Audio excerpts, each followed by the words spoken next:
Live. 1, 2, 3, 4, 5, 4, 5. Perfect time in pockets, but the party go live, go live, go live, go live. Let's go, baby. 1, 2, 3, 4, 5, tray 5. Perfect time in pockets, make the party more live, go live, go live, go live.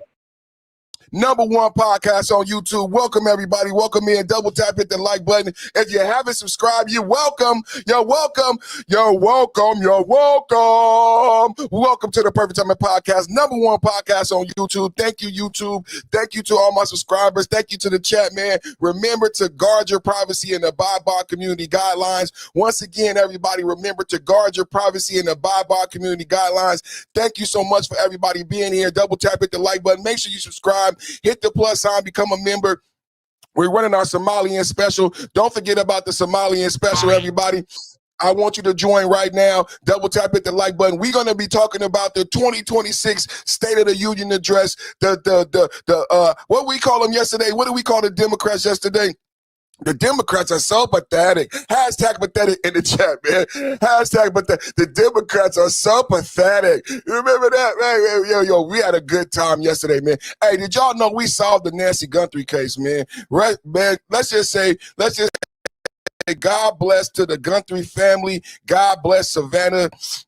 Yesterday, man, go watch yesterday's episode, man. I got, how many episodes? We got 3 episodes up right now. Fire content. We solved the Nancy Guthrie mystery. Go watch watch all 3 episodes, man. Binge watch it like it's Netflix, man. Go watch all 3 episodes right now, man. Today we back to Trump news. Giving Democrats the boo blues. Giving Democrats the boo. Y'all know what we do every day, man. Monday through Friday, 1 p.m. The #1 podcast on YouTube. You made it, man. I know it's so difficult. Every time you don't get the notification. Some of you got subscriptions. You hit the notification bell. You like, I see you in the comment section. I didn't get the notification, but guess what? You made it, baby. You made it, baby. You are here. You at the #1 podcast on YouTube for geopolitical debate and political debate. We're going to break it down, break it all the way down to Funky Town. That's what we do here, man. Every day, giving up that Trump news, giving up that conservative, Republican, just geopolitical, domestic.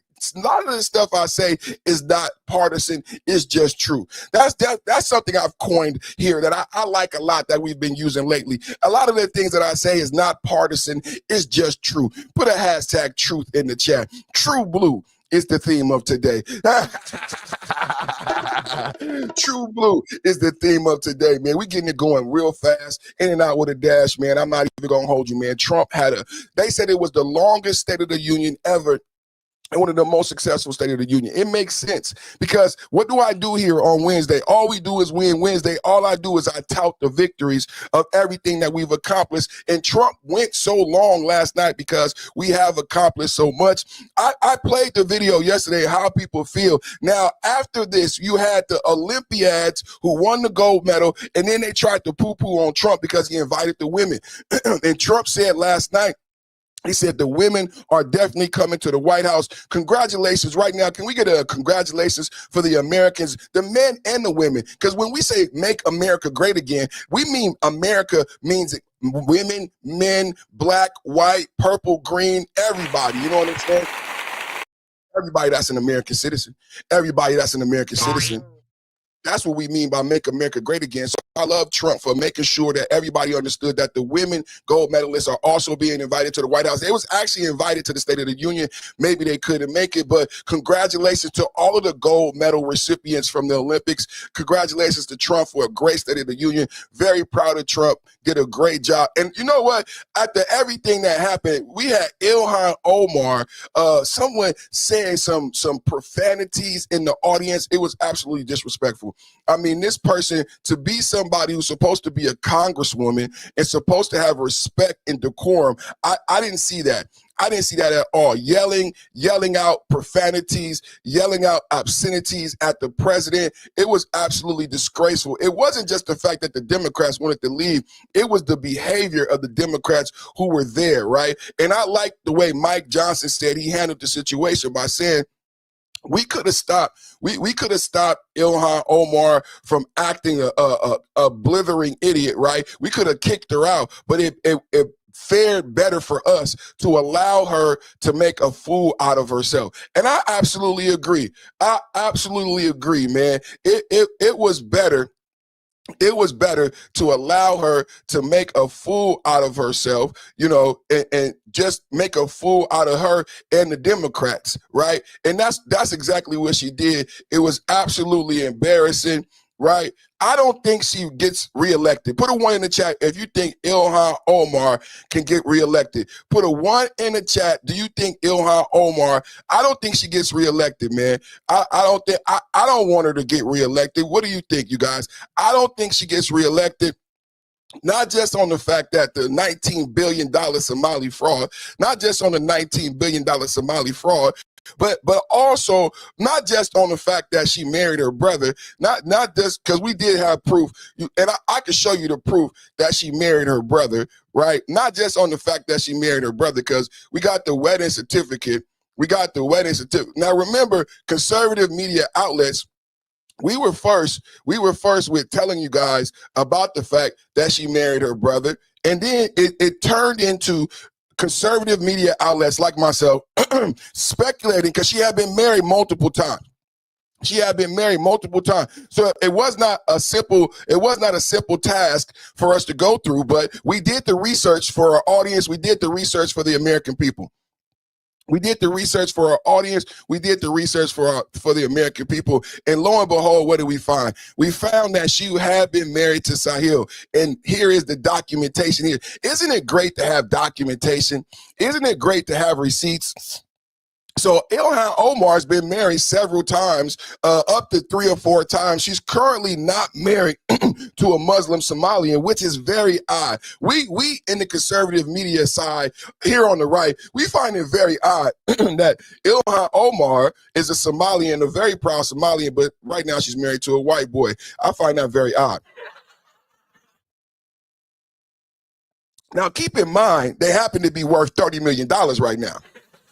They happen to be worth $30 million. Now, Ilhan Omar, when she was married to Somalian Muslims, 3 of them, one of them her brother, to get citizenship, she was only worth $50,000. As a matter of fact, she was in debt. When she married this new husband, this white guy, he was not worth millions of dollars. All of a sudden, together, they're worth $30 million at the same. Now, what happened at the same time?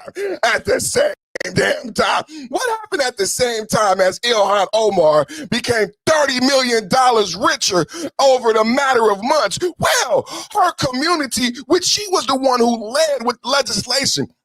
No one ever talks about the fact that Omar led with legislation. The one who created the pathway for feeding our future, to scam $250 million. Ilhan Omar said, I need to create legislation for her community, the Somali community, who happen to already be 80% on welfare. You got to put this in context. When Ilhan Omar created legislation specific, I don't know why. That sounds like reverse racism to me, that she created legislation specific for Somalians, but not for Americans and all citizens and constituents. But anyway, she created policy specifically to benefit the Somalian community in Minneapolis, but the problem with that was, with me, is that they were already 80% on welfare. They were already being subsidized by the American government, right? They're here on temporary protection status. We brought them here. We put them there. And we're subsidizing damn near their lifestyle, paying for their education through Pell grants, and then subsidizing every damn thing through the welfare system. But even though they're collecting 80% of them not working, 80% of them benefiting, never contributing to America, Ilhan Omar said we need to create a further pathway so we can get more money to the community that's already on 80% welfare. And she created a pathway for feeding our future to scam $250 million. And this is what led to people getting meals that never existed, ghost accounts. But don't keep out what Nick Shirley taught us about the daycare centers. Now, Nick Shirley told you about the empty daycare centers, but don't forget where you learned the background for the policy of why the daycare centers were empty and how the daycare centers were getting paid. Now, remember, we learned about the Layering Center, that they were getting $2 million a year. The Layering Center was getting $2 million a year, right? and 1.9. I'm rounding up 1.9, right? But it never changed the sign. So people were upset that no one was in the, no children were at the daycare center. So here on this channel, what we do is we dig deep, right? We're a real conservative channel. We go get the real information. And I promise you, no one else has presented this information. Nick Shirley showed you a provocative video. Here I taught you about the policy. There was a policy behind those empty daycare centers. Any of my subscribers or members can put the policy in the chat right now. We're talking about the poor representation from the Democratic Party by Ilhan Omar at the State of the Union. Anybody know the policy behind those empty daycare centers that Nick Shirley did the video about? The policy was enrollment-based funding and coupled with preferred seating. Enrollment-based funding in Minnesota said, now keep in mind, these policies that led to this billion-dollar fraud at the same time Omar became $30 million richer, were about to go nationwide under Tim Walz's vice presidency, right? So enrollment-based funding told daycares in Minnesota that we will pay you based on the students you have enrolled and not on your attendance. Matter of fact, we don't want attendance. All we want is your enrollment at the beginning of the year, and then we will pay you on an automated basis if you sign up for our computer program. So they came to the daycare centers. This was a Democratic policy by Joe Biden, Tim Walz, Kamala Harris, all combined together. They came to Minnesota leadership and said, we want these daycares to get these emergency funds. Why is this so familiar? Because right now, Zohran Mamdani, the Morani, is doing the same thing in the snowstorm, exhausting these emergency funds. I say he's buying votes with the snowstorm.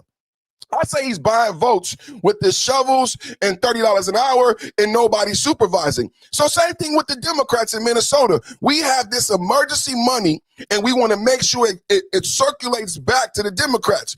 We want to get this into the hands of this community. So we're going to create a program called enrollment-based funding.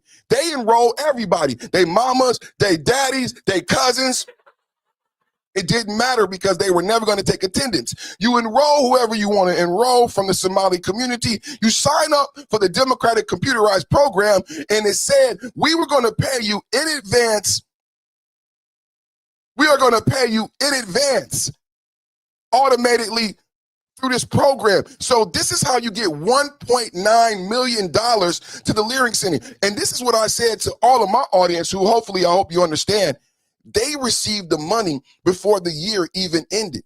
If you understand the policy, Joe Biden and the Democrats wanted this money to go to them so badly that they paid them on an automated basis in advance. So in September, they were getting paid for December.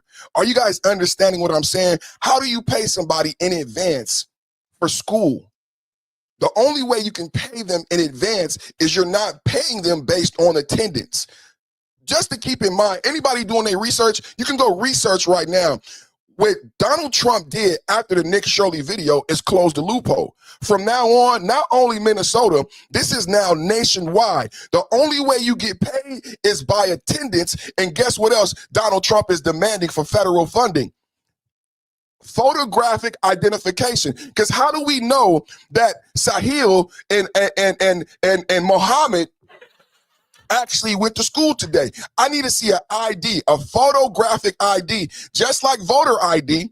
I need to see a photographic ID that Sahil and Mohammed showed up. So when you take attendance, and this is just like at every school, every high school, every student has a student ID. You don't get paid in a public high school unless students get taken attendance. This is what was so sinister when they did the walkout. The first thing I talked about when they did organize that walkout of high school students and then middle school students and elementary school students, I said, this is the same level of fraud that occurred in Minnesota because we paid for every day. How many days of walkout? Does anybody know watching right now? The first walkout was on January 29th. Do you know how many days students walked out? We're talking about fraud. Do you know how many? A lot of Americans don't know because you go to work every day. When some Americans found out, they took their kids out of school. When I did my research, it was up to 7 to 10 days. 7 to 10 days. In some areas, students left school 3 days in a row. It got so bad in February, I play videos of principals needing to threaten children. If you walk out again, I'm going to have to suspend you. Now, wait, you created this behavior, Democrats. You see the behavior the Democrats are creating? This is what the Democrat behavior, you're creating the violence and you're creating the bad behavior. These kids are performing under. These kids are performing under. This is why we closed the Department of Education, because they're performing under scores in math and science and reading. And instead of you focusing on their math and science and reading, you have trained them to leave school as if they have a vote, as if they have a political voice. They actually don't as children. They won't have a political voice until they become 18. They need to focus on reading and writing. Now principals cannot keep children in school because the children have been conditioned to believe we have the right to leave school in a protest, even though we're not 18, even though your mothers and fathers pay tax dollars for the food, for the teacher, and for the building. Hello, everybody. I said your mother and father paid tax dollars. Do y'all remember? Oh, we need to pay teachers more money. We need to pay teachers more money, right? Teachers make a hell of a lot of money. How much know about the teacher pension and how large it is? Billions of dollars. It's one of the largest pension funds in the globe. So now when they leave school, teachers still got paid. When they leave school, we still bought food. When they leave school, you know what I'm saying? They left school at 11 a.m. because when I did my research, California said, oh, it's not fraud perfect because they left school at 11 a.m. and we only have to keep them till 10 a.m. How many parents knew that? But we still paid for lunch that day. See, taxpayer dollars goes to the cafeteria, the gas, the cut on the stove, to cook the food. This is allotted at the government level. There's allotments of money to pay for all of these things, right?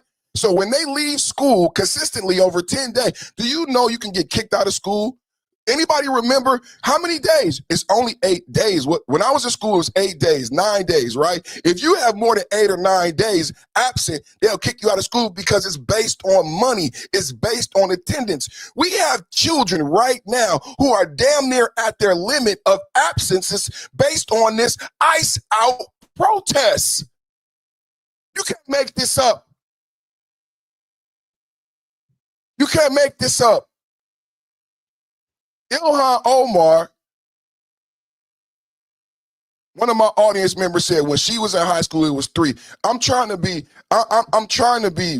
I'm trying to be nice because I counted up since January 22nd to the middle of February that we had several walkouts. Some schools experienced 3-day walkouts. I played a video of a principal who had to threaten 10 to 20 children had to threaten 10 to 20 children with being suspended just to stay in school. Just to stay in school. And this is the problem. They don't understand how detrimental and how hurtful it is for them, right? They have SATs, PSATs. They have to prepare for college. We have Web 3.0. We have the blockchain. We have Davos. We have Munich. We have global geo-conflict. We have precious minerals needed to build semiconductor chips for the future. We have Neuralink. We have transhumanism. And they out of school. Every day I talk about we need to stop being partisan because the future is so much in peril and so important. Why are they out of school? Why? We need to be fighting to have semiconductor chips built in America. We need to be fighting for the new era of blockchain because the CEO of BlackRock said, I want to focus on a global blockchain and a global cryptocurrency, one blockchain. I want these high school kids to understand the blockchain. I don't think they do. I don't think they do. And that's sad that our children are not prepared for what's going to come. They're already discussing one global cryptocurrency. They're already discussing at Davos. This was the richest man in the world, Elon Musk, and the CEO of BlackRock. And he said, you know what, Elon, fuck all that other shit. I want to focus on a global blockchain and a global token. one token and one blockchain. My eyes just popped out of my head because everybody is focused on partisan politics, and the richest men in the world are trying to take over the world, and our children are walking out of school.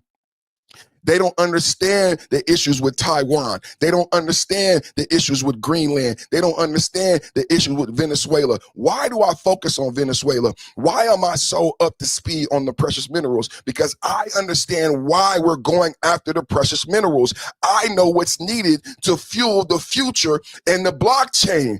I know what's needed to build the quantum computers of the future, the AI models of the future that these kids that are walking out of high school are supposed to. Are y'all following me? I don't think we need to be afraid of AI if these are the people that's supposed to be designing it. I don't think we need to be afraid of AI if they can't even read and write and they leave in school left and right. I said, if they can't even read and write and they leave in school left and right, why we need to be afraid of AI and they don't even know what it is? They're saying F Trump and they don't even know why we in Venezuela. They don't even understand that Venezuela has the largest oil deposits in the globe and that we need to be a country that to be safe. You know how many times I talked about the demographic issues in Russia and China and why it's such a big deal right now. Just last night, finally people are talking about that we're on the verge of nuclear conflict in Iran. We have the biggest buildup of arms outside of Iran since we were in Iraq. Finally, people are talking about it. The conservative media always have understood the climate because we knew what would happen when we stopped the oil going from Venezuela to China. There is an issue with China and Russia and their natural resources and being able to be a superpower in the near future. They face demographic difficulties in China and Russia. Because of the one-child policy, China is facing demographic issues, but they're also facing natural resource issues. When we captured Venezuela and we stopped oil from going to China, that majorly affected their ability to be a superpower. Similar issues are occurring in the EU with the Ukraine and Russian conflict and why the EU is concerned about the peace agreement. So right now, we're outside of Iran. No one's talking about it. Finally, it came up last night. Why are the kids protesting this minuscule issue? Why are children, when it was the 60s, you know what our mothers and grandmothers were protesting? They understood geopolitics. They understood what's going on in Iran and Tehran. And colleges in the 60s were protesting Iran and Tehran over 40, 50 years ago. Our kids are in the street saying F the president. They don't even realize what's going on in Iran and Tehran. I don't hear college kids talking about conflicts, geopolitical conflicts, ones that really may affect them in their future. They have been disillusioned by the Democratic Party. And it's very sad. They have been disillusioned by the Democratic Party. And it's more than sad. I think it's sinister and it's criminal because they are the ones who will have to take the reins, right, of all of this Cold War rhetoric, right, and not focusing on the future, right, the blockchain, the semiconductors, and why the precious rare earth minerals are important. Why Taiwan is important. Why Taiwan semiconductors? What is quantum computing? What about the AI models? Even if me and you don't get it, I want the 15-year-olds to get it. We need them to understand Web 3.0. Even if we are old farts, why are they out of school? Why don't we have more 3D printers in every high school? We need 3D printers in every high school. That's going to cost money. We need to focus on teaching these kids to build 3D models in school. Why are they not in school learning? This is Ilhan Omar acting a fool last night. And we're going to keep going. This is Perfect Time of Podcast. Double tap, hit the like button. What we're doing is we're going over the State of the Union last night, and we're starting off on Ilhan Omar, fraudulent ass. Let's go. Brings those problems right here to the USA, and it is the American people who pay the price in higher medical bills, car insurance rates, rent, taxes, and perhaps most importantly, crime. We will take care of this problem. We're going to take care of this problem. We are not playing games. Delilah.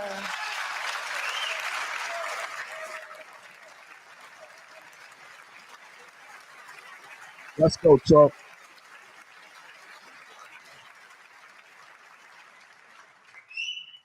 Delilah Colton was only 5 years old in June 2024 when a 18 brings those problems right.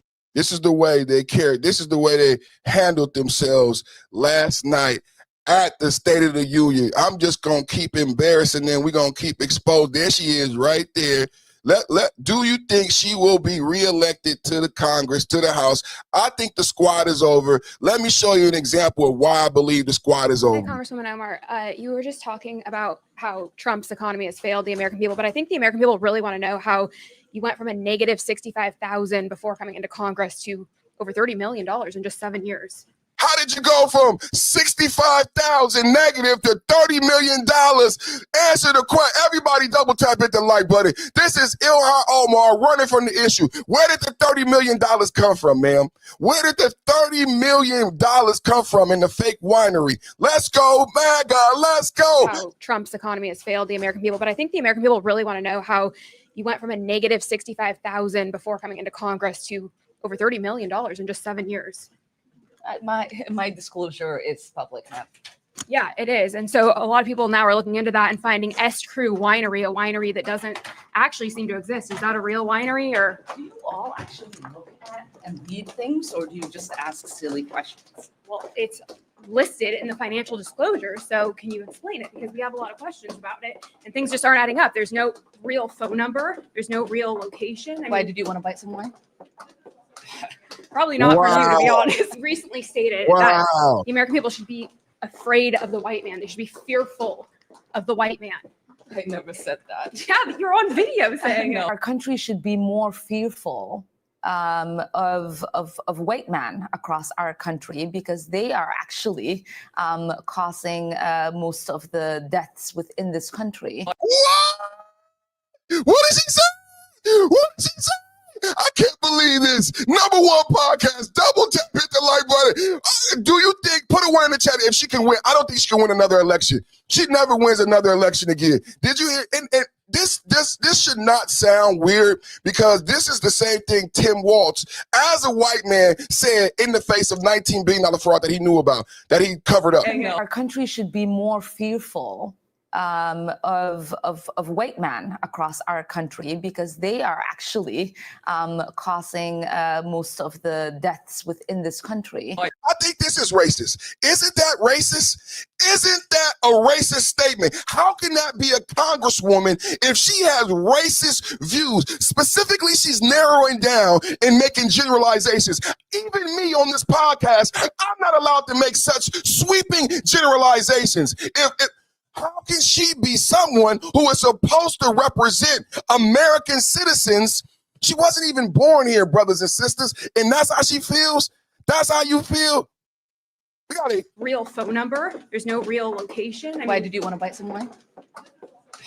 We don't want to buy no wine. We want you to be a congresswoman and stop making $30 million. Probably not from you, to be honest. Recently stated that the American people should be afraid of the white man. They should be fearful of the white man.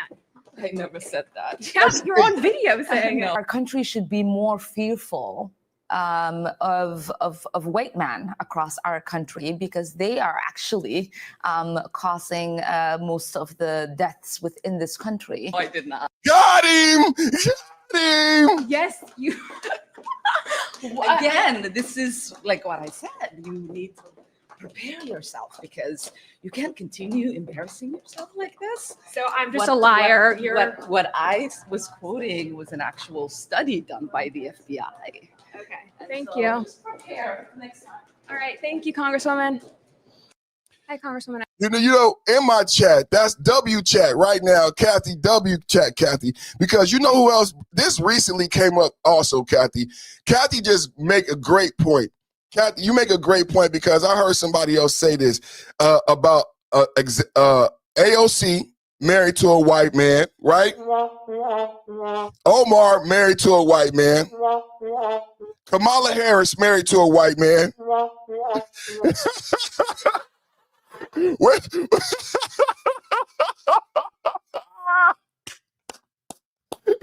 AOC AOC married to a white man. Kamala Harris married to a white man. Ilhan Omar. If white men are so bad, if white men are so bad, why y'all keep marrying them after marrying them? Democrats, they just play in your face, man.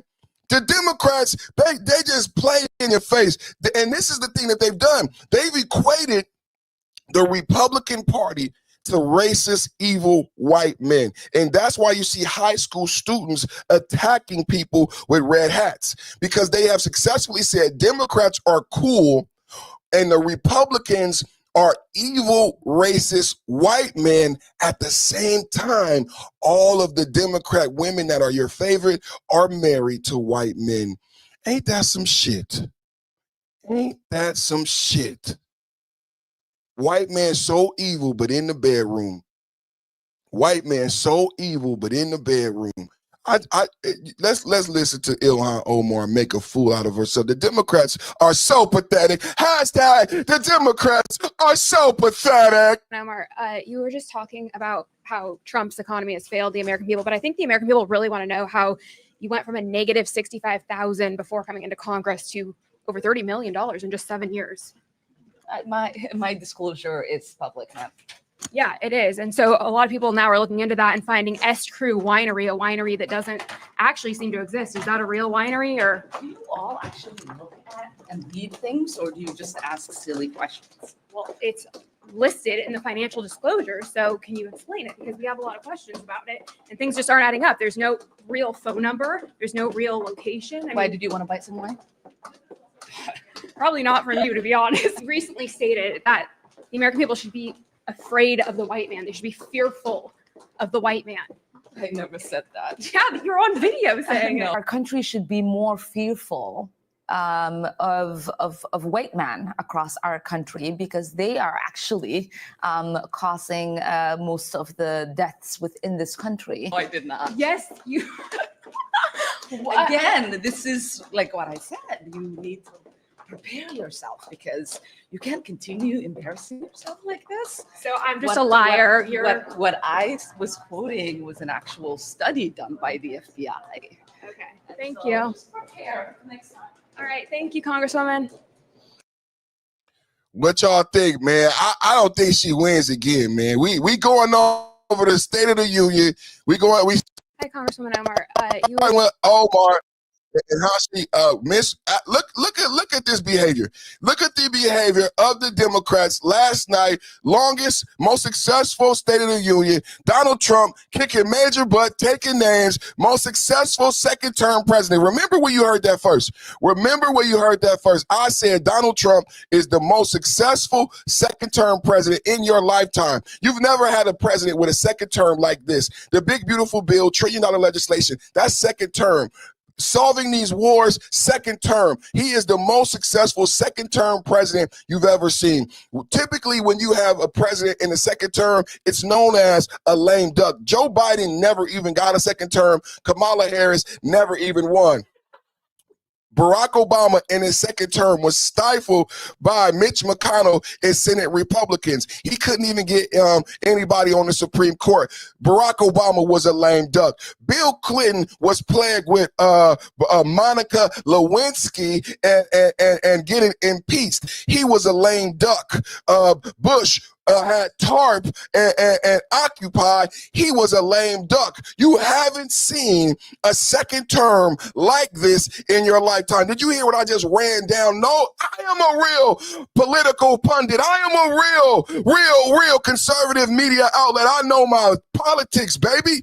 This is the best second term president you've ever seen. Inflation down, deficit down, jobs up. After Joe Biden had a 22% inflation, he had $5 gas, eggs costed $12, and Joe Biden had us in 8 wars. He left Afghanistan in a shambles. This is the most successful, the most prolific second-term president that you have ever seen in your lifetime. in your lifetime. If you understand politics, if you know what a lame duck is, if you can go back to Joe Biden not getting a second term, if you can go back to Barack Obama being feckless and shut down by Mitch McConnell. Remember Mitch McConnell? Remember, you got no nominations in the second term of Barack Obama. Barack Obama was stalled like a three-point plan. Y'all couldn't get shit done with Barack Obama in the second term. And then Bill Clinton couldn't keep his wiener in his damn pants. So Bill Clinton, second term, was boo-boo also. I'm not going to even hold you and be partisan. Bush had Occupy. Bush had TARP. When Obama came in, you guys don't even remember Occupy Wall Street. Bush, second term, down the drain. You haven't seen a second term president like this in your lifetime. Best 2026 State of the Union. 2026 State of the Union. Look at the Democrats embarrass themselves. This is Ilhan Omar, supposed to have decorum, supposed to show character and ethics as a congressperson, and looking like a child. These sanctuary cities that protect the criminals and enact serious penalties for public officials who block the removal of criminal aliens. In many cases, drug lords, murderers all over our country, they're blocking the removal. She called the president a murderer. Do you hear that? You a murderer. Are you guys watching this? Some of this may have been cut out. You may not have got a chance to see it last night. So I'm showing it for you right now. She called our president a murderer. She's not. The thing about the Democrats is the president didn't steal $19 billion, Omar. The president is not responsible for the fraud. The president is not responsible for the policies and your friends who threw you parties with the stolen money. I said your Somalian buddies who threw you parties at that restaurant, the Safari restaurant, with stolen money. And you want to talk shit to my president. Sanctuary cities that protect the criminals and enact serious penalties for public officials who block the removal of criminal aliens. In many cases, drug lords, murderers all over our country, they're blocking the removal of these people out of our country. And you should be ashamed of yourself. That's right, you should be ashamed. Put a one in the chat. Put a one in the chat. Are you with Trump or are you with Omar? Put a 1 in the chat if you with Trump. Put a 2 in the chat if you with Omar and the squad. Put a 1 in the chat. This is Ilhan Omar last night at the State of the Union calling our president a murderer in front of the whole world. The one thing I would like to say to you guys is the world is watching. Y'all remember when Stephen A. Smith talked about Gavin Newsom being abroad and talking down on the American president? He said, man, you can't do that, man. The world is watching. The world is watching. So she is acting like this, not being born in America, claiming to be so in love with Somalia. Somalia is where I'm from. Somalian president is my president. But she's calling my president a murderer. So she could invite the Somalian president to America, show him all this love and gratitude, but my president, the actual president of America who allows you to live here, and you just made $30 million off of Americans' backs, you calling him a murderer in front of the whole world. And if you guys pretend to play ignorant that she doesn't understand the global ramifications of what she's doing right now, then you are at the wrong podcast. Sanctuary cities that protect the criminals and enact serious penalties for public officials who block the removal of criminal aliens. In many cases, drug lords, murderers all over our country, they're blocking the removal of these people out of our country, and you should be ashamed of yourself.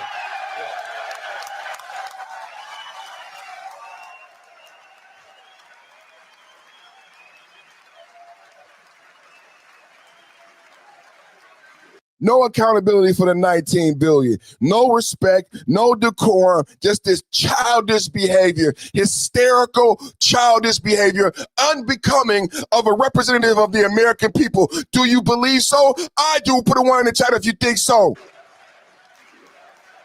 USA, USA, USA, USA. Sanctuary. Unbelievable, absolutely disgraceful. Maybe because she wasn't born here. You know what we say in America sometimes, who raised you? You know what I'm saying? That's what we say in America, who raised you? But she wasn't born here, she wasn't raised here, and that's obvious. And that's obvious by the way she conducted herself. Maybe she need to go be a representative in Somalia. That's not how we get down with the get down in America. Absolutely embarrassing. Democrats on display.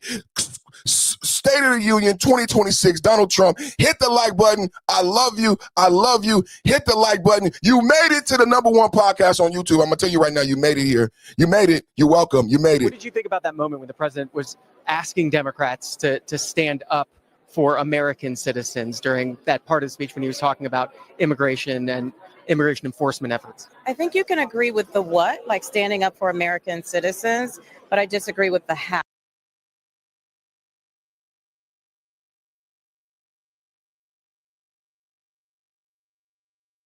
This language, anti-immigrant language in what he was asking, and that was uncomfortable.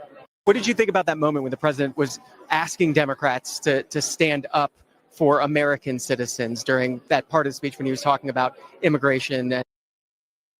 So during the speech, President Trump did a chess move. President Trump ordered a deal, major chess player. He knew the Democrats wanted to embarrass him. And what he did is he asked the Democrats, yeah, she should have been removed. She should have been removed, calling the president a murderer. I thought that was illegal. You guys, somebody look that up. Remember, you guys were the W chat. My chat was the first chat. I'm going to be honest. My chat educated me on the FACE Act. When we showed Don Lemon going to church, my chat said Don Lemon should be prosecuted and go to jail for the FACE Act. My chat said, perfect. Women under the Biden-Harris administration went to prison for praying in front of abortion clinics, and they used the FACE Act to prosecute them. That's less than 12 or 24 months ago. Less than 24 months ago, mothers, women went to prison for the FACE Act. I learned about that in my chat. So is that legal for her to say such things about the American president? Now, keep in mind, it was said on the national airways, the FCC. I think we need to bring her up on some type of charges. I really do. I'm tired of these people just acting like they can get away with and do anything that they want. I don't believe it's legal for her to call our president a murderer on television, right? Call him a murderer and a criminal and just basically act like a child. This is another Democrat, and the Democrats got played again. 4D chess is what I say for Donald Trump. Double tap at the like button. 4D chess. Donald Trump asked the Democrats to stand up.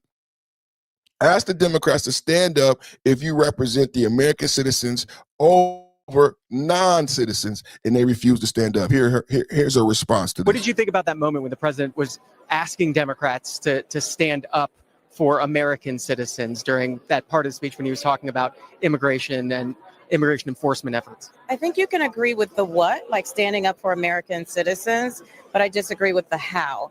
And so it's always about how do we bring our country together, but not stand on the backs of others. There's thinly veiled racist language, anti-immigrant language in what he was asking, and that was uncomfortable. What did you think about that moment? Put a one in the chat if you agree with her. She said it's racist for the president to ask all of the Congress, not just Democrats, but everybody, because the Republicans stood up and the Democrats chose to sit down. Put a one in the chat if you think it's racist for the president to ask elected officials who have been elected by American citizens. I told you the Democrats don't know nothing about constituency. I told you the Democrats, it's like if they go back to their respective districts and someone calls them and say, hey, brother, you know, I'm a Democrat, I'm a liberal, I love immigration, but you do know your job is to represent the constituency of this district. That's why Jasmine Crockett got fired, brothers and sisters. Do you agree that it was racist for Trump to ask all of the Congress, all 250, all of them to stand up for the citizens of America versus non-citizens of America? She said it was racist. Moment when the president was asking Democrats to stand up for American citizens during that part of the speech when he was talking about immigration and immigration enforcement efforts. I think you can agree with the what, like standing up for American citizens. Then why didn't you? Everybody in the chat, if you can agree with the what, then why didn't they stand up? They just put themselves in the cross every time. Okay, if you agree with standing up for the American citizens, that's what we do every day. That's what we do every day here. We know the climate. Then why didn't you do it? These are simple asks. It was a simple ask. She said, I agree with standing up for the American people, but y'all all sat down. That is a question for your constituents when you get back to your home district. You're going to have to answer that question, whether they're Democrat or Republican, because believe it or not, Americans, everybody watching me right now, everybody in a district is not Democrat, even if it's a Democratic district. Jasmine Crockett learned that the hard way. Everybody in the South Dallas 33rd district was not a Democrat. Surprise, surprise, surprise. Jasmine Crockett got fired. These individuals need to understand that everybody in your district is not a Democrat, and you represent all of them. Did you know that as an American representative, you represent everybody in your district? You're making a fool out of yourself. You're making a fool out of yourself and your party. Double tap and hit the like button. #1 podcast on YouTube. #1 podcast on YouTube. How y'all doing today? #1 podcast on YouTube. It just pleases my heart. Bless your heart. I just want to say that to everybody.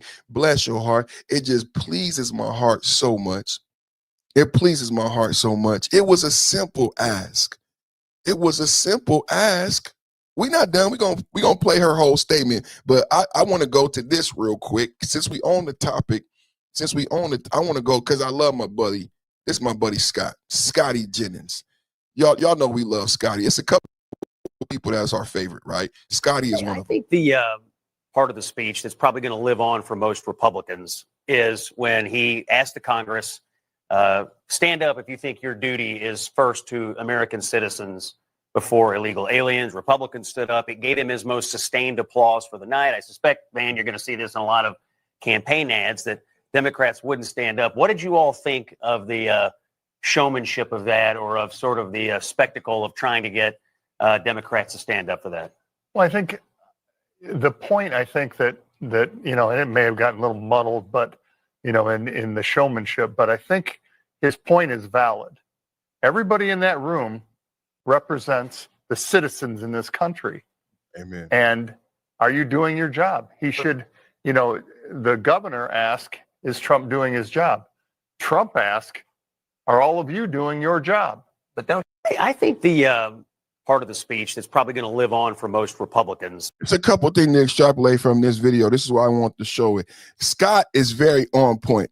He wasn't even interrupted because no one can disagree.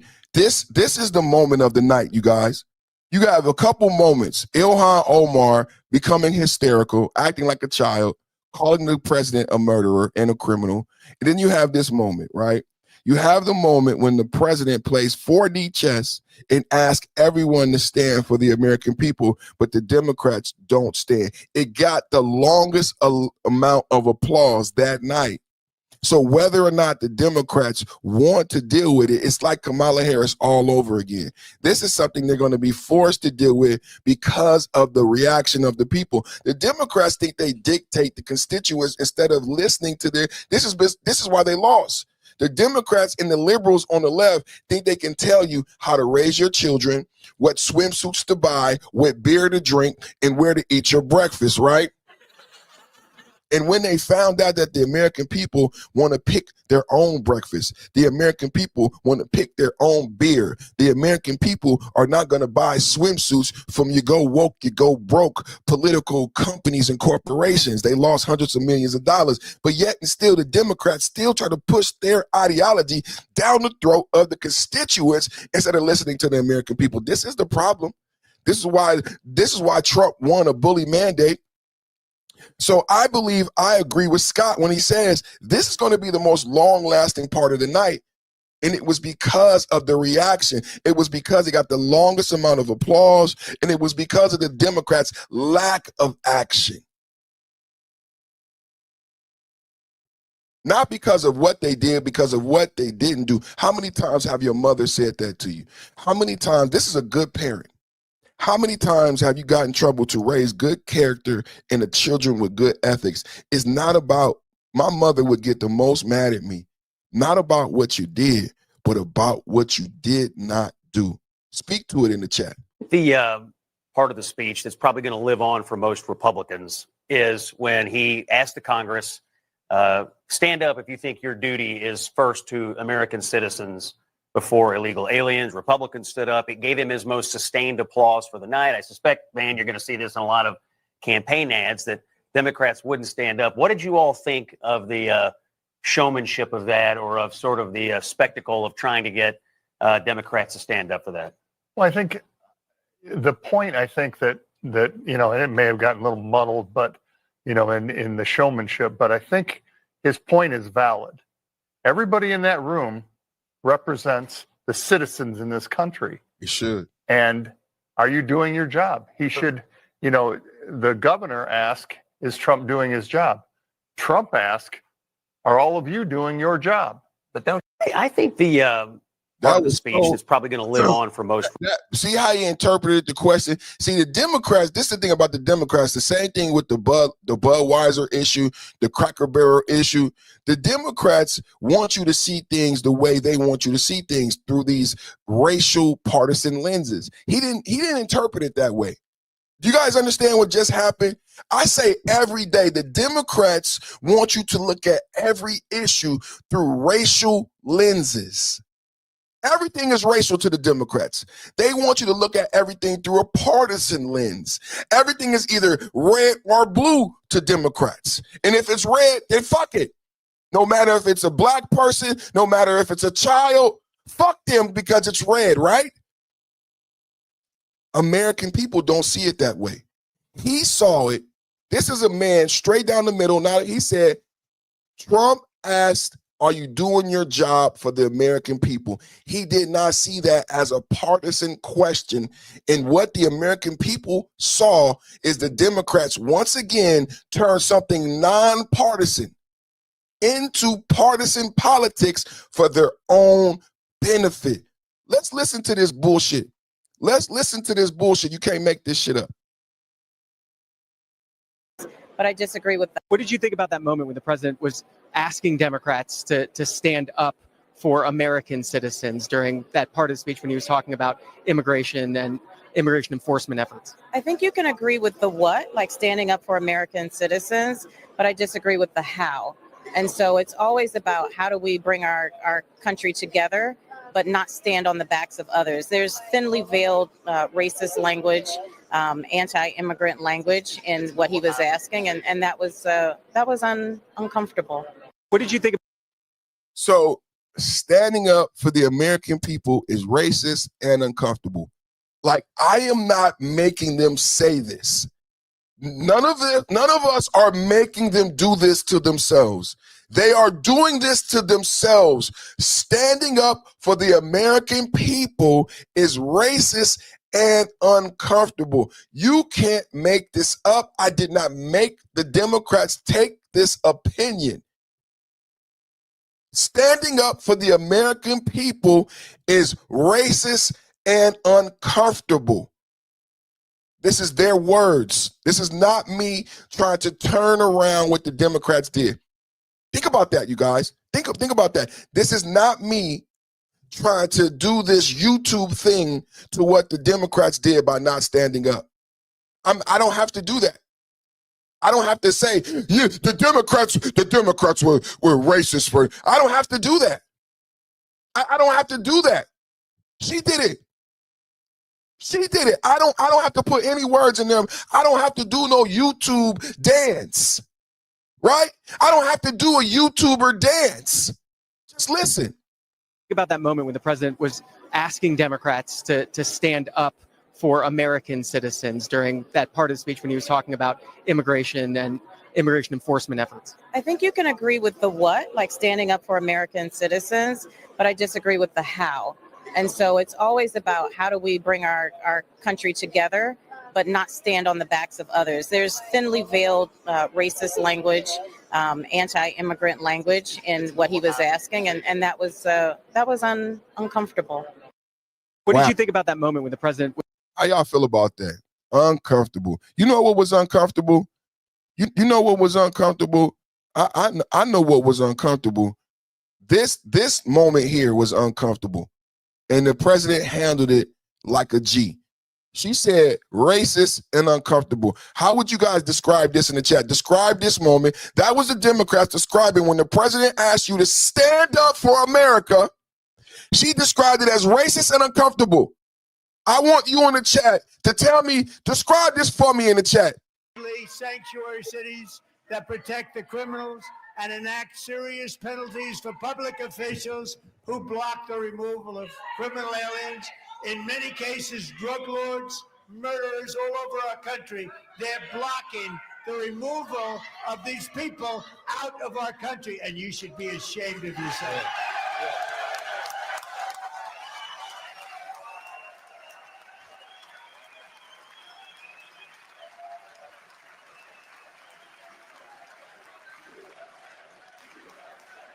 USA, USA, USA.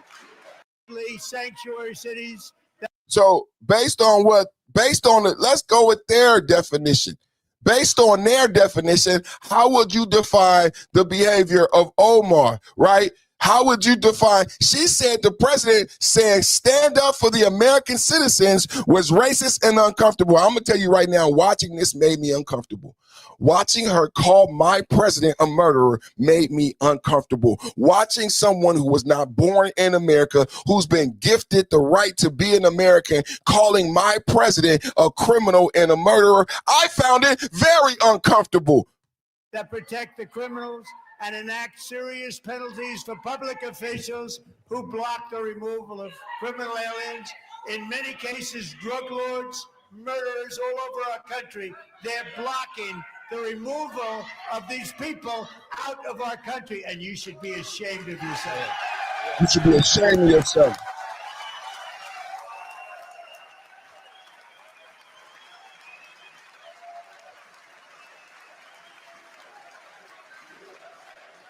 USA, USA, USA, USA, USA. These sanctuary cities. So I think her behavior. Saying I would never try to characterize. I would never use that terminology because I don't think we have to do that on the right. I don't think we have to resort to calling someone racist when we have the GDP that we have, when we have the inflation going down, when we have the job numbers that we have, when we have gas prices the way we have them.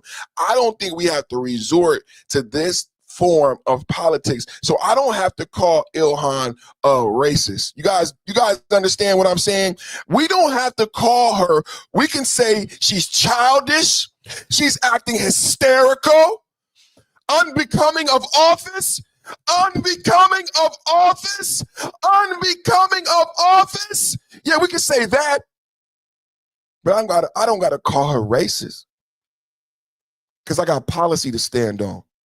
Y'all heard what I said? I got policy to stand on. I ain't got to call her racist. We got victories. We got the big, beautiful bill. We got the entitlement pool closing. We got work requirements for welfare. We got EBT bans on soda, food, and sugary drinks and shit like that. We got a brand new vaccine schedule. We got the MMR separated. You know, we don't ever talk about some real shit that Trump did. We got the MMR separated. We got an EBT ban on soda, cookies, pies, and cakes and shit.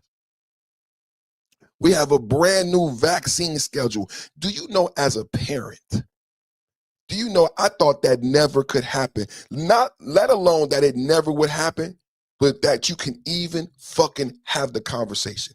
We couldn't even talk about it. We couldn't even talk about the MMR. I did my research because I had children born. My son is 8 years old. So you know I did my research on the MMR. But I wasn't allowed to talk about the MMR. When Donald Trump, who's supposed to be racist, Listen, you may not know this because you may not have a black child, but black male children between the age of 3 and 4, there was research about the MMR. Now, Donald Trump said, I'm not saying that the research about black male children as it relates to the MMR is true. Donald Trump said, I don't know if it's true, but we're going to separate it because we don't want any more children getting hurt. But Donald Trump is racist. If Donald Trump is racist, why would he separate the MMR? And this is the sad part about people who don't like Trump. I promise you that 50% of the people watching don't know what I'm talking about when I say MMR. I'm talking about measles, mumps, and rubella. It was given together in one injection. And research came out that the MMR may have. But Donald Trump said, I'm not going to say that the research was correct. I couldn't believe that Donald Trump knew the research that I read. This was about black boys. The CDC did the research on the MMR. I couldn't believe Donald Trump was saying what he was saying. This is a white president that people have demonized. But Donald Trump said he's going to separate the MMR.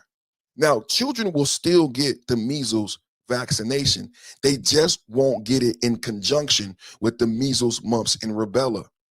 Do you guys understand? They will still get those injections, but they just won't get them as a combination called the MMR. You know what a victory that was for parents, for common sense parents? Because we didn't say don't vaccinate our kids. We didn't say we don't love our kids. We asked the same question as Donald Trump. Can we just give them the measles injection? Can we not give them the MMR until we get more research? And Donald Trump, who is supposed to be racist, got rid of the MMR. If he's racist, why would he even be concerned? If he's racist, why would they ban sodas and sugary drinks on EBT? Why would they ban soda knowing that certain ethnic backgrounds have this tendency and propensity to high blood pressure, and hypertension? And now we have children because of poor diet. We have children, we have child diabetes that is exploding, which is adding to healthcare costs.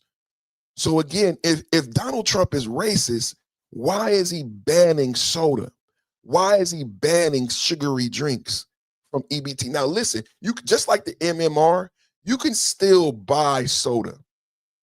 You can still buy the Hostess cupcake. You just can't buy it with federally subsidized dollars. You have to buy it with your own money that you work for. The food stamps in 18 states have accepted the waiver, and you no longer will be allowed to purchase that with your food stamp. You can still buy it with your money. If you want to poison your children and yourself with your own cash, you can still do that. If you want to get them addicted to sugar and have them have hypertension and diabetes, you can still do that, but you have to use your own money.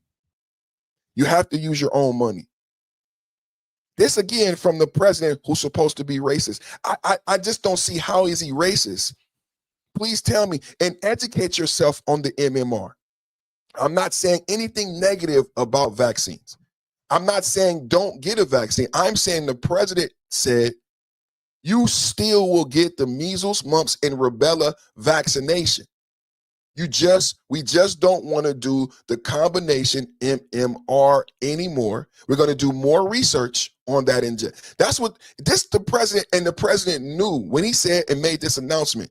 The president knew that the CDC research disproportionately spoke to black male children. Why would he be concerned? All the data that came back said this MMR allegedly is having a negative effect on black children, black male children, specifically around the age of 3 and 4. That's the data from the CDC. And Donald Trump said, based on that research, we're going to separate the MMR. You still get measles, mumps, and rubella, you just won't get it together. You can still buy soda. You can still buy Hostess cupcakes. You just can't buy them with EBT. Now, keep in mind what I educated you earlier. Donald Trump is doing this in the second term. Have you heard of a president doing such sweeping changes in his second term? He's attempting to change the health and outlook. When we say make America great again, this is what we mean. Make America great again is just not words. When we say make America healthy again, it's just not words. It's actually doing the policy, doing the heavy lifting. No one's going to be happy about not being able to buy soda with EBT. But we have to educate them that you have a problem that we can actually solve. Half of the money that we spend on healthcare are on diseases that we can solve with diet. And we have to educate the public that if we change our diet, not only will you have a better, happier life, but we can fix the deficits that we have in cities. What is Mondani realizing about New York right now? New York is in a deficit. All major cities, the baby boomers retired. New York has a huge police force, a huge fire department, and huge teachers. Do you know what happens when the baby boomers retire in New York? For anybody listening to me who understands these talking points, do you know what happens when the baby boomers retire in New York? They already have a deficit. The city will be bankrupt like Detroit for paying out pensions and retirements to so many people at such a high rate at just one time. I don't think the city can afford it, and Mondani should be talking to you about how do we handle the baby boomers retiring, the police, the teachers, and the fire. How can we afford that as a city? Now, he told you about all these discounts. How can you do any of these things in New York when you have the baby boomers retiring? I just wanted to talk to you about the greatest president in the greatest second term. Let's go to Mondani. Let's go to Mondani, and I'll go back to that. I'm going to go to my brother from another mother. Did you know Stephen A. Smith is subscribed to my channel? Stephen A. Smith is one of my top subscribers, one of my favorite viewers, and he borrows a lot from me. I'll say we borrow from each other. He's talking right now about Mondani in New York. Let's listen to Stephen A. Smith, my brother from another mother. Get this straight. I need ID. If I'm a person in New York who wants to get anywhere from $19 to $30 an hour to shovel snow, I need two forms of ID. But Democrats are arguing on Capitol Hill, why should you need ID to vote? Make it make sense. These are the issues we should be talking about. These are the discrepancies we should be pointing out. These are the hiccups that we should be bloviating about. Let me get this straight. Do y'all agree? Put a 1 in the chat if you agree with Stephen A. Smith. This is my brother from another mother, man. Mondani shut down New York. You got to have two forms of ID, not only to leave your house, it's a travel ban, but you need two forms of ID, including Social Security and a picture ID. They wasn't requiring that at the Leering Center. I said they wasn't requiring that at the Leering Center. Stephen A. Smith, brother from another mother, let's go. I need ID. If I'm a person in New York who wants to get anywhere from $19 to $30 an hour to shovel snow, I need two forms of ID. But Democrats are arguing on Capitol Hill, why should you need ID to vote? Make it make sense. These are the issues we should be talking about. These are the discrepancies we should be pointing out. These are the hiccups that we should be bloviating about. Let me get this straight. Agreed. Agreed. Agreed. Let's get back to this clown. let's get back to the clown show. Omar, let's get back to the clown show. The Somali pirates who ransacked Minnesota remind us that there are large parts of the world where bribery, corruption, and lawlessness are the norm, not the exception. I love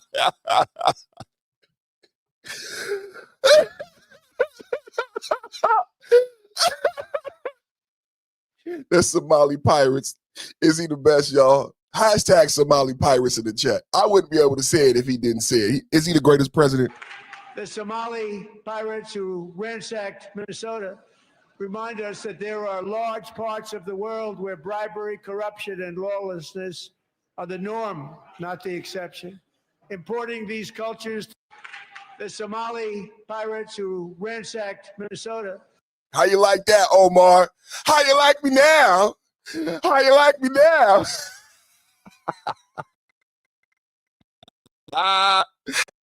Oh, man. Let's keep going, man. Let's keep going. Double tap, hit the like button, man. If you're here for the first time, like, share, subscribe. The Somali pirates who ransacked Minnesota remind us that there are large parts of the world where bribery, corruption, and lawlessness are the norm, not the exception. Importing these cultures through unrestricted immigration and open borders brings those problems right here to the USA. And it is the American people who pay the price in higher medical bills, car insurance rates. We'll balance our. Let's do some research. Y'all want to do some research with me? Because I don't share everything with you guys.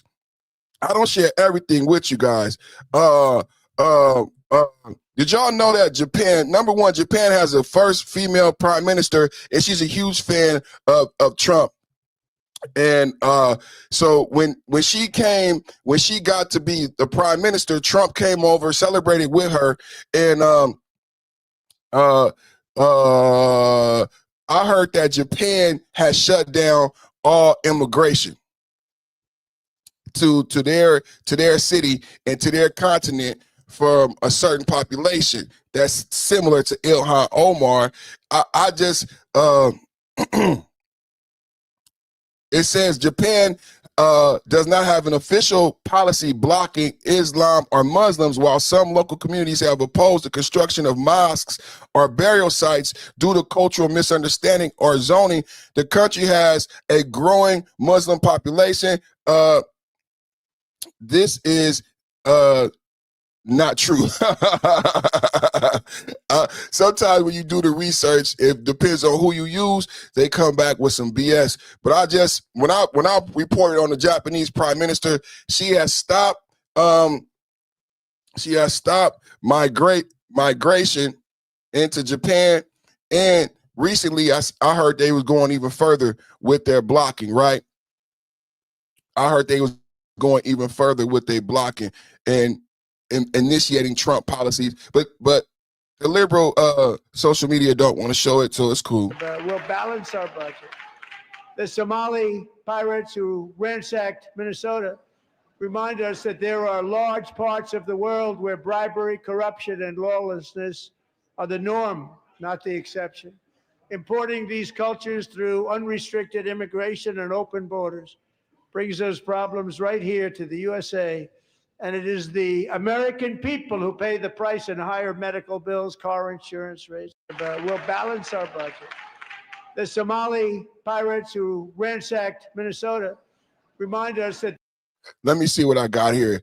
It says here, as early as 2026, Japan's Prime Minister Shinai Takashi, in office since October 2025, has enacted not a total immigration ban, but is implementing significant stricter immigration policies and oversight for foreign residents. Her government focuses on tightening rules for permanent residency, naturalization, and social insurance compliance, aiming to order rather than fully interrogate foreign nationals. Tighter policy. Takahashi has initiated stricter regulations regarding foreign tourists and residents, addressing concerns over unpaid taxes, social insurance, and visa overstays. Isn't this the same thing that we're doing? That's why I brought this up. You got to fight with the AI to get the answers, but I had to fight with the AI. Rules on residents. The cabinet approved measures that could make it harder for foreign residents to receive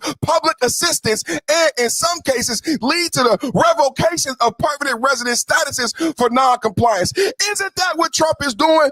Isn't that what I asked you, AI? Show the similarities between the new Japanese prime minister and Trump policies. Here it is. Bingo, bango, bongo. Focus on security. The administration is pushing for stronger, more restrictive immigration controls as part of a broader conservative policy approach by the brand new Japanese prime minister, buddy with Donald Trump, implementing similar Trump policies globally. Let's go, let's go, let's go. Is that so hard to understand? That's not hard to understand, but I think it's hard to understand for some of the people over here in the Democratic Party. One more time, Mr. President. We'll balance our budget. The Somali pirates who ransacked Minnesota remind us that there are large parts of the world where bribery, corruption, and lawlessness are the norm, not the exception. Now, let me take a minute. Real quick. Did you hear what he said? He said the Somali pirates remind us that there are cultures in the world where certain types of crime are normalized. What did I say yesterday about the Nancy Guthrie story? I said the reason that you haven't found Nancy Guthrie and that it was a kidnapping of an 85-year-old elderly woman with a pacemaker on medication is because Joe Biden and Kamala Harris opened the border. And we have new people and their cultural background is having kidnapping and extortion. So those people that they open the border, they don't just do the type of crime that you're used to. The people that they came across the border, if you look at SATG, South American Theft Groups, they just arrested 20 people in Texas from a South American theft group, and they are responsible for home invasions up to $4 million. They are responsible for home invasions in California, in Wisconsin, and I argue in Tucson, Arizona. They're called South American Theft Groups, SATG. They use signal jammers and they have high technical capabilities. They stalk their prey via social media. That's how they knew Nancy Guthrie lived there. That's how they knew they could ask for a $6 million ransom. And that's why FBI has not been able to track the digital footprint. The major thing that points to South American theft groups are criminals from across the border is the inability for anyone to track the digital footprint. You know how Somalian pirates fish our grandmothers in the email. They send your grandmother an email and they say, send me money. But we can't track that email because it's coming from Africa. And then that's called phishing, right? They try to rip off our grandmothers. It's called phishing, but we can't track the IP and the VPN. Why can't we track the IP and the VPN of the kidnappers? I argue because they are South American theft groups and they are from somewhere that is familiar with this phishing schemes and they know how to block their IP and VPN. I even give an example of a man named Derek in California who tried to lie and get the ransom, and the FBI was able to track his IP and VPN in 5 minutes. There are criminals in the United States. What Donald Trump is saying, that there are criminals in the United States that are accustomed to now kidnapping, extortion, bribery. $19 billion in Somalian fraud. And now I argue that an American criminal would not kidnap an 85-year-old woman. This is a type of culture that we need to stomp out in America. This is why the Japanese prime minister is being more strict on immigration, because the Japanese prime minister understands the problems that America is going through. The Japanese prime minister has said tighter policies, stricter regulations regarding foreign tourists. The cabinet approved measures that could make it harder for foreign residents to receive public assistance. You know what happened in Minnesota? The Japanese are following suit with Donald Trump policies, making it harder for foreigners to receive public assistance. And wouldn't you know, most of the people who are foreigners trying to get public assistance in Japan just so happen to be Muslim immigrants. Ain't that something? Just like in Minnesota, all these Muslim and Islamic people who's supposed to be proud Muslims, 80% on welfare, doing all this fraud. So Japan said, we're not having that shit no more. You can't be on welfare if you're not a Japanese citizen. You guys know what happened in Minnesota, and you know what just happened in Virginia. You know, Spamberger, yeah, just like Minnesota and the UK. You know, Spamberger did the rebuttal to Trump. I said the Democrats don't want to win. I said the Democrats don't want to win. Spamberger, you pick Spamberger in Virginia who just raised the dog tax, a fucking dog tax. So Spamberger does the rebuttal. Spamberger just signed, when she first became governor, she signed the same thing that caused the violence in Minnesota. What happened in Minnesota? When we got to Minnesota, now keep in mind, Tom Homan has been, Tom Homan has been in charge of immigration since Reagan for the past 6 presidents. What does that mean? Why is this important? Because Tom Homan had an office in Minnesota. He had friends in Minnesota. They worked with him under Obama and under the Democratic president. When Trump became president, they kicked Tom Homan out. They wrote and signed a letter saying we won't work with the federal government and the federal agents, even though we worked with them before. It's the same guy. We know Tom Homan, we like him, but we don't like Trump, so we're not going to work with him. Guess what they just did in Virginia? They just did the same thing. They just signed legislation in Virginia that we're not going to work with the federal government. You know what happened in Minnesota? Tom Homan goes to Minnesota like he does to every state and says, hey, Minnesota, give me your list. Now, remember what I just read to you about Japan. Japan just said they are making it impossible for people who are not Japanese citizens to get on welfare. We don't want none of that shit no more.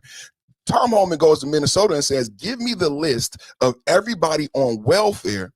I'm going to go through the list and find everybody who is not an American citizen and go get them and kick them out the country. Minnesota says no. Did you guys know that?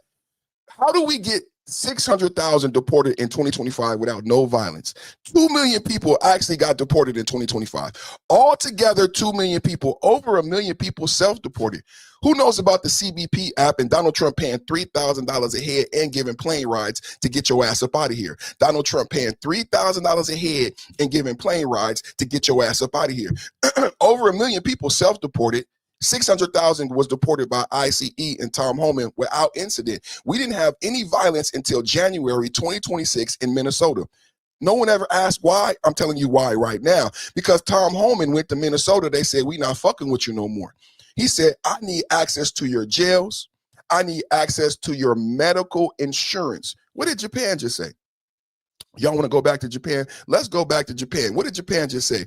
We are making it so you can't be on welfare and you can't have medical insurance.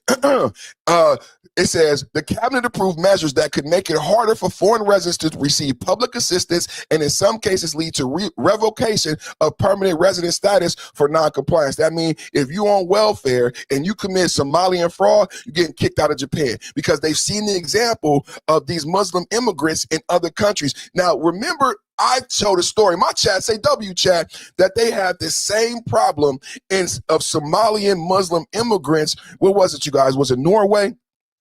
Put it in the chat, you guys, because you guys are the ones educated me on it.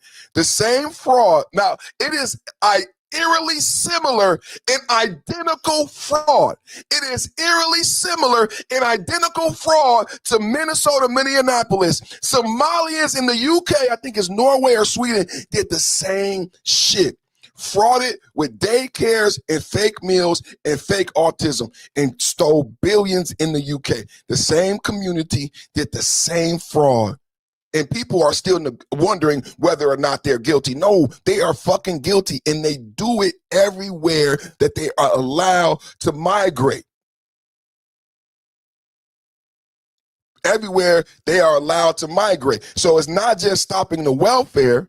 They said the administration is pushing for stronger, more restrictive immigration controls as a part of broader conservative policy. Where's the one? Where's the one about insurance? Here it is. Regarding foreign tourists and residents addressing concerns of over unpaid taxes, social insurance. So Medicare, Medi-Cal. And what have we said? Tom Homan went to Minnesota. He said, I need a list. Give me a list of everybody on Medi-Cal. Give me a list of everybody in prison. Give me a list of everybody on welfare. That's what happened in Minnesota. That's what happened in every state. Tom Homan, ICE, people thought they were just going to Home Depot. They weren't going to Home Depot. They weren't just going to Home Depot. Tom Homan, ICE, was going state to state and saying, remember Keith Ellison said, this is about our data. They want our data. Yeah, Keith Ellison, dumb, Democrat, dumb. We need the data so that we don't have violence. Why did the ICE need the data, Keith Ellison? So that way we can pinpoint where the people are that we want to get out the country. And then we can go get them without violence like we've done in every other state. As a matter of fact, the people you have incarcerated, that would be easier. Do you know the jails fought with Tom Homan? The jails fought with Trump and the federal government?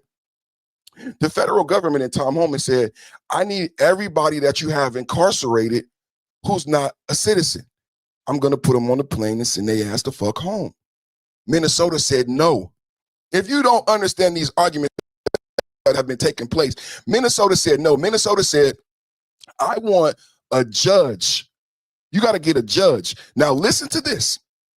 The people that Tom Homan was asking for are in prison. What does that mean? They've already seen a judge. Womp, womp, womp, womp, womp. So all of us know that. They already seen a judge. They're in prison. But Minnesota said you can't have them unless you have a judge court order giving you permission to have them. Tom Homan said, I have what is called deportation orders. When you are here and you are not a citizen, then you see an immigration judge, you get what's called a deportation orders. These individuals had a date they were supposed to leave the country and they never left. Tom Homan says, will you accept a deportation order? Minnesota said no. Minnesota and Democrats, we are shut down right now. We are shut down, and Senate Democrats are saying that they will not accept these deportation orders. They will not accept the parameters that ICE has operated on this entire time. We are shut down. ICE and TSA agents are not even getting paid because the Democrats in the Senate want judges like me and you, like citizens. When I go to court, there's a seal and a flag. It's a different type of judge. It's a different type of courtroom.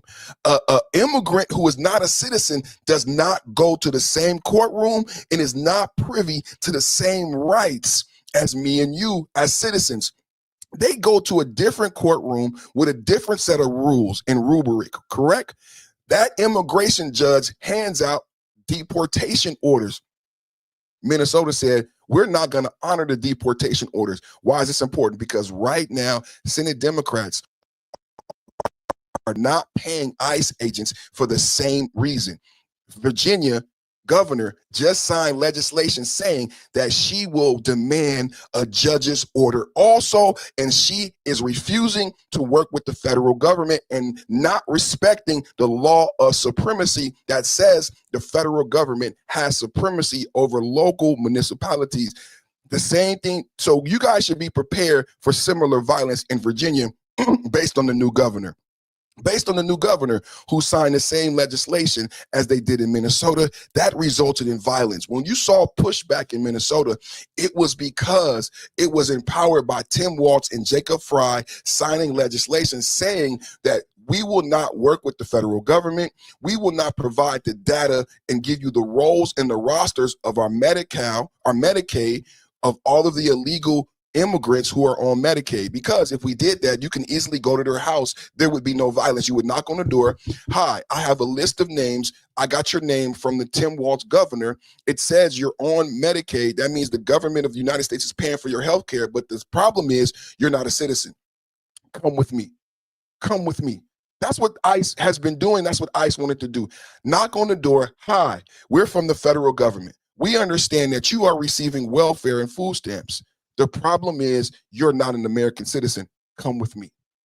Minnesota said, no, I'm not going to tell you everyone who's getting welfare. Minnesota said, no, I'm not going to tell you everyone that's getting health care. Minnesota said, no, I'm not going to tell you everyone that we have incarcerated. Minnesota said no. Virginia, Spanberger, who just replied to Trump, has just signed legislation. Spanberger has now said no. I will not give you the data. I will not work with the federal agents. And now you will see similar pushback and violence. There is a method and a recipe behind the violence. The violence is not just coming out of a vacuum. There's a method and a recipe behind the violence. I just explained it to you. Let's look at Ilhan Omar and Donald Trump serving real sauce last night, the 2026 State of the Union, greatest president. Let's take a look. The Somali pirates who ransacked Minnesota remind us that there are large parts of the world where bribery, corruption, and lawlessness are the norm, not the exception. Importing these cultures through unrestricted immigration and open borders brings those problems right here to the USA. And it is the American people who pay the price in higher medical bills, car insurance rates. We'll balance our budget. How y'all feel about that, man? Donald Trump last night, Ilhan Omar making a fool out of herself. This is where we starting. Ilhan Omar, Somalian pirates, making a fool out of herself. Let's look at what's this right here. Ilhan Omar, Minnesota, told CNN Wolf Blitzer she does not regret yelling at Donald Trump during the State of the Union. This is Ilhan Omar responding to her poor behavior. Now let me show you. She called our president. She wasn't born here. She wasn't born here, you guys. She's been gifted American citizenship. This is the greatest country in the world. 10 million people came here during the Biden administration across that border. Why do you think so many people came here? This is the way she acts in the country that's gifted her citizenship, that she's supposed to be a representative. She loves the Somalian president. Remember, we got video of her saying the Somalian president is her president and he calls her a little girl. But Ilhan Omar believes it's okay to call my president a murderer and a criminal. I am not okay with Ilhan Omar, who has been gifted this opportunity to be an American, calling the American president a criminal and a murderer. I'm just doing my research and my job. Double tap at the like button, you guys. Get the likes up. Sanctuary cities that protect the criminals and enact serious penalties for public officials who block the removal of criminal aliens. In many cases, drug lords, murderers all over our country, they're blocking the removal of these people out of our country, and you should be ashamed of yourself. Did y'all hear that? Let's go. Let's do the murderer. Country, they're blocking the. You see that? You see that? Is that even legal, man? I don't know if it's prudent. I don't think it's ethical, but is it even legal? This is on a. The world is watching, young lady. The world is watching. That is the president of the United States, the leader of the free world, and technically her boss. All over our country, they're blocking the removal of these people. Called him a murderer on TV. Call our president a murderer on TV. Huh? Did you guys see this? I know you be at work. You got a lot of stuff to worry about. This is why I do this. Sanctuary cities that protect the criminals and enact serious penalties for public officials who block the removal of criminal aliens. In many cases, drug lords, murderers all over our country, they're blocking the removal of these people out of our country, and you should be ashamed of yourself.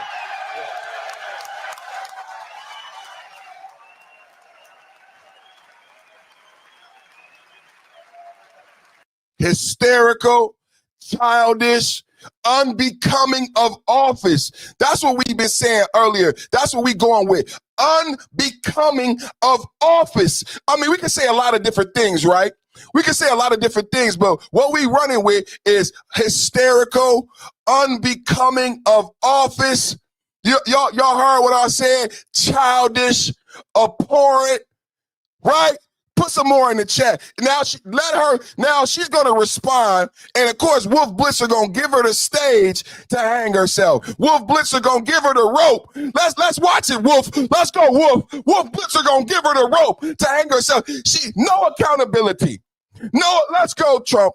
Let's go. Any regrets at all about the interaction we played between you and President Trump just last night?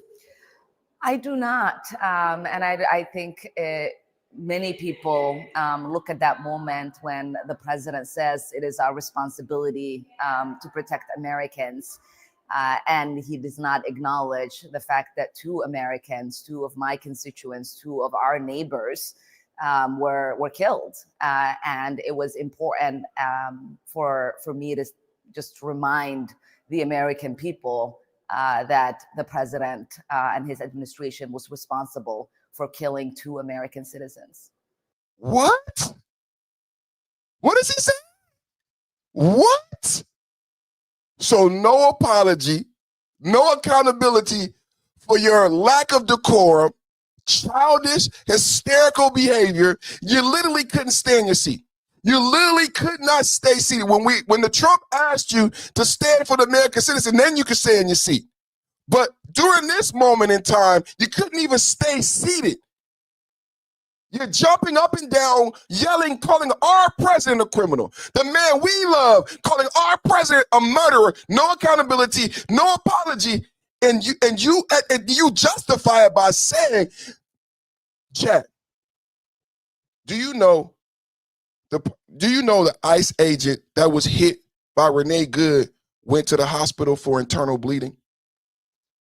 Do you know after coming home and being doxxed, he had to be readmitted to the hospital because he was still bleeding inside? Do you know he was hit by a 4,000-pound Pathfinder? He was hit by a 4,000-pound Pathfinder and suffered internal bleeding. He had just been hit a week prior.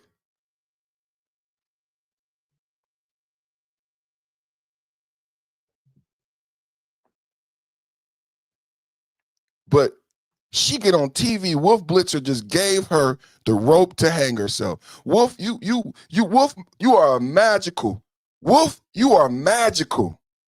I can't believe this is how she justified her behavior as an adult and a congressperson. Let's do it again. Wolf, you are amazing. Any regrets at all about the interaction? Any regrets at all? Wolf, he's the best. He's the best. You're the best. Any regrets at all about the interaction we played between you and President Trump just last night? I do not. And I think many people look at that moment when the president says it is our responsibility to protect Americans.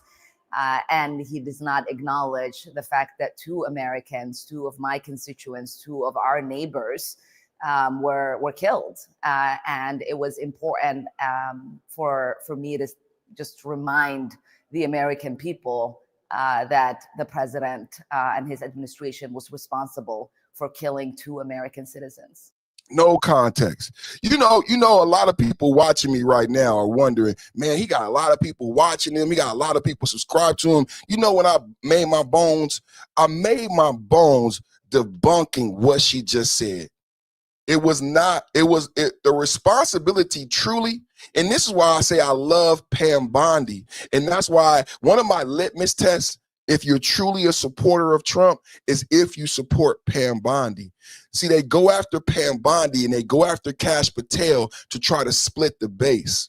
Here on my channel, we watched the unaliving of Renee Good in slow motion. And what my chat pointing out to me is that her significant other, Becca Good, was trying to get back in the car as she verbally assaulted a federal officer. She could not get back in the car, but my chat told me slow down the video. And we heard Becca Good yell, "Drive, baby, drive. Drive, baby, drive." telling Renee Good to run over the federal officer. I said that makes her an accomplice. They are both in commission of a crime. Christy Noam has said that. Tom Homan has said when they did not stop, when the ICE agent said, cut the car, get the fuck out the car, when she put the car in reverse, right now she's a felon, she's committing a federal crime, they both criminals. Did you guys know that? She don't stop putting the car in reverse. She slaps the car and drive. Becca Good yells, drive, baby, drive. That makes her an accomplice, and if someone gets unalived, Becca Good could be charged with the death. Me and my chat, I said, hey, you guys, have you heard of a scenario where two people go in to rob a liquor store? The police come in and kill one of the robbers, and the living robber gets charged with the death. Even though the police killed the robber, because you were in commission of a crime, someone has to be charged with the death, and you get charged with the death. Me and my chat said, Becca Good should be charged. Becca Good should be charged. Guess what happened the very next day? Pam Bondi pressured local municipalities. What we learned, even in my chat, they said the federal government, Pam Bondi and the DOJ can't bring charges against Becca Good. It has to be the locals. So Pam Bondi pressured local prosecutors to charge Becca Good with Renee Good's death. 6 prosecutors stepped down. 6 prosecutors stepped down. They refused. You know what they said? I did the report. They said, we are stepping down amidst pressure from the DOJ. Pam Bondi, ladies and gentlemen. Now, you know what's so important about this? Pam Bondi didn't do it because of pressure from me and the conservative right. This happened 24 hours after the incident. Pam Bondi was on top of it. She didn't wait for social media to call her out. You know what else Pam Bondi did without pressure from social media? She charged Don Lemon with the FACE Act. She didn't wait for pressure. I promise you, when they go after Pam Bondi, they're trying to split the base. What I said about the unaliving of Renee Good and Alex Pretty is that they both were members of Minnesota Ice Watch. That's how I got my subscribers. That's how I got people watching me.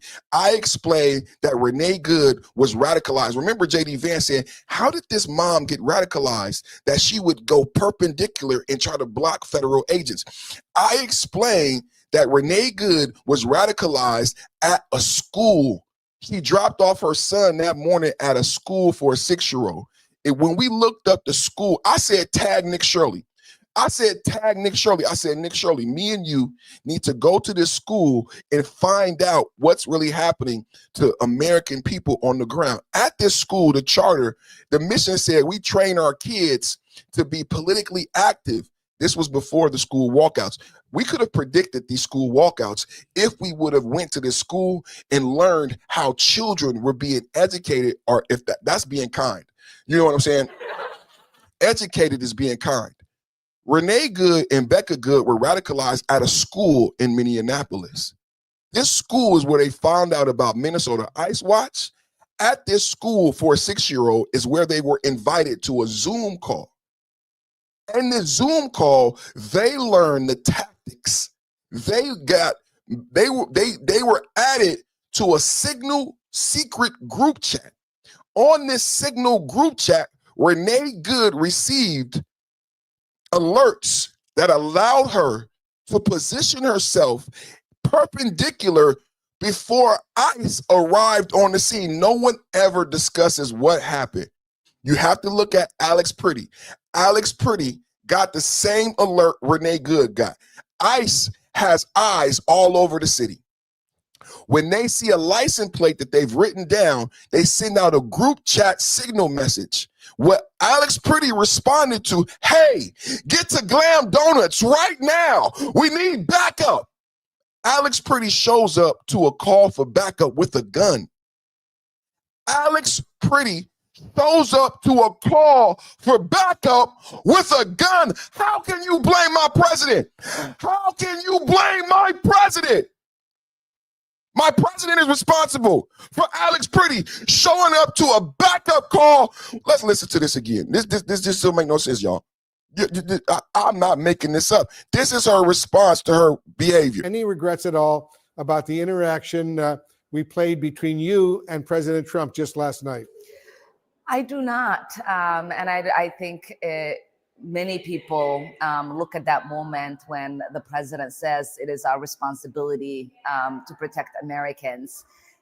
And he does not acknowledge the fact that two Americans, two of my constituents, two of our neighbors were killed. And it was important for me to just remind the American people that the president and his administration was responsible for killing two American citizens.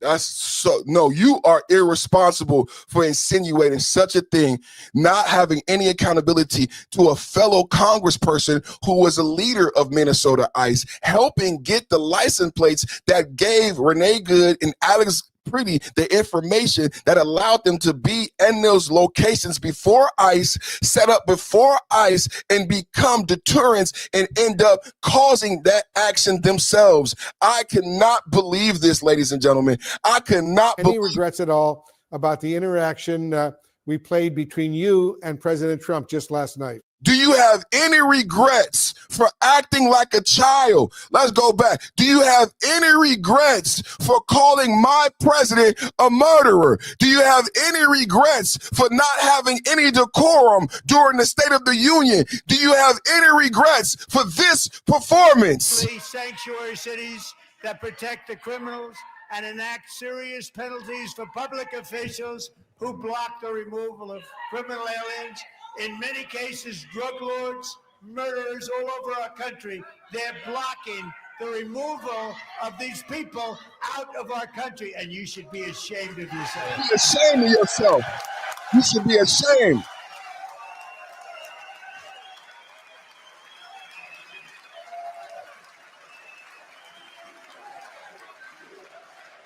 USA, USA, USA, USA.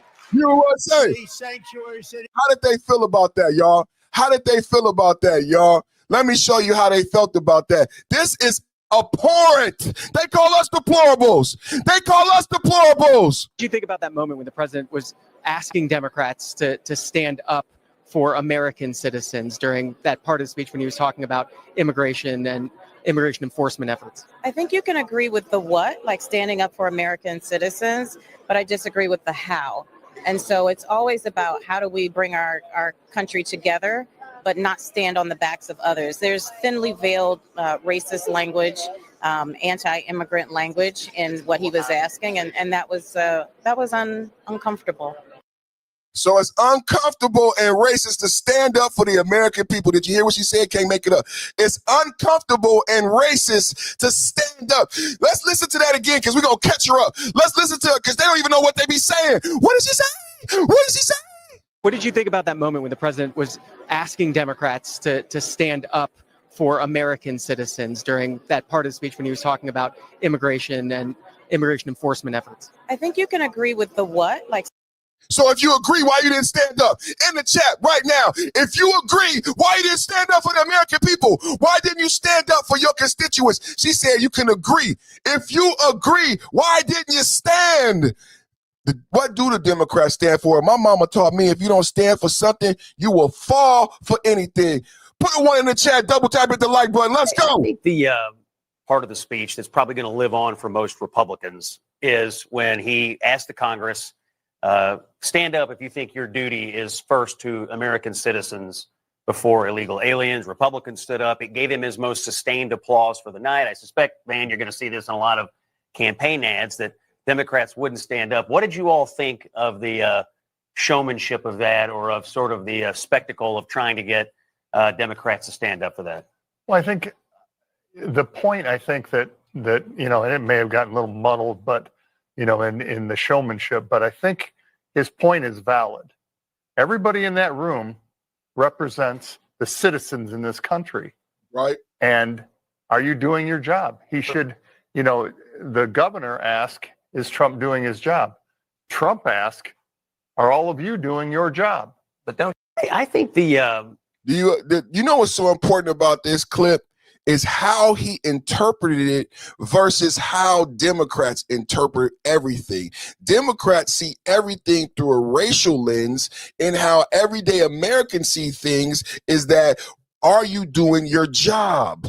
He didn't ask about Democrat or Republican. See, the focus of the electorate is if you're doing your job. And the Democrats want you to look at everything through a partisan or a racial lens. Why? Why must I see everything through black and white glasses? Why must I look at every issue through Democrat or Republican? Can some things be nonpartisan and non-racial and just about the benefit for the fucking people? When the president was asking Democrats to stand up for American citizens during that part of the speech when he was talking about immigration and immigration enforcement efforts. I think you can agree with the what, like standing up for American citizens, but I disagree with the how.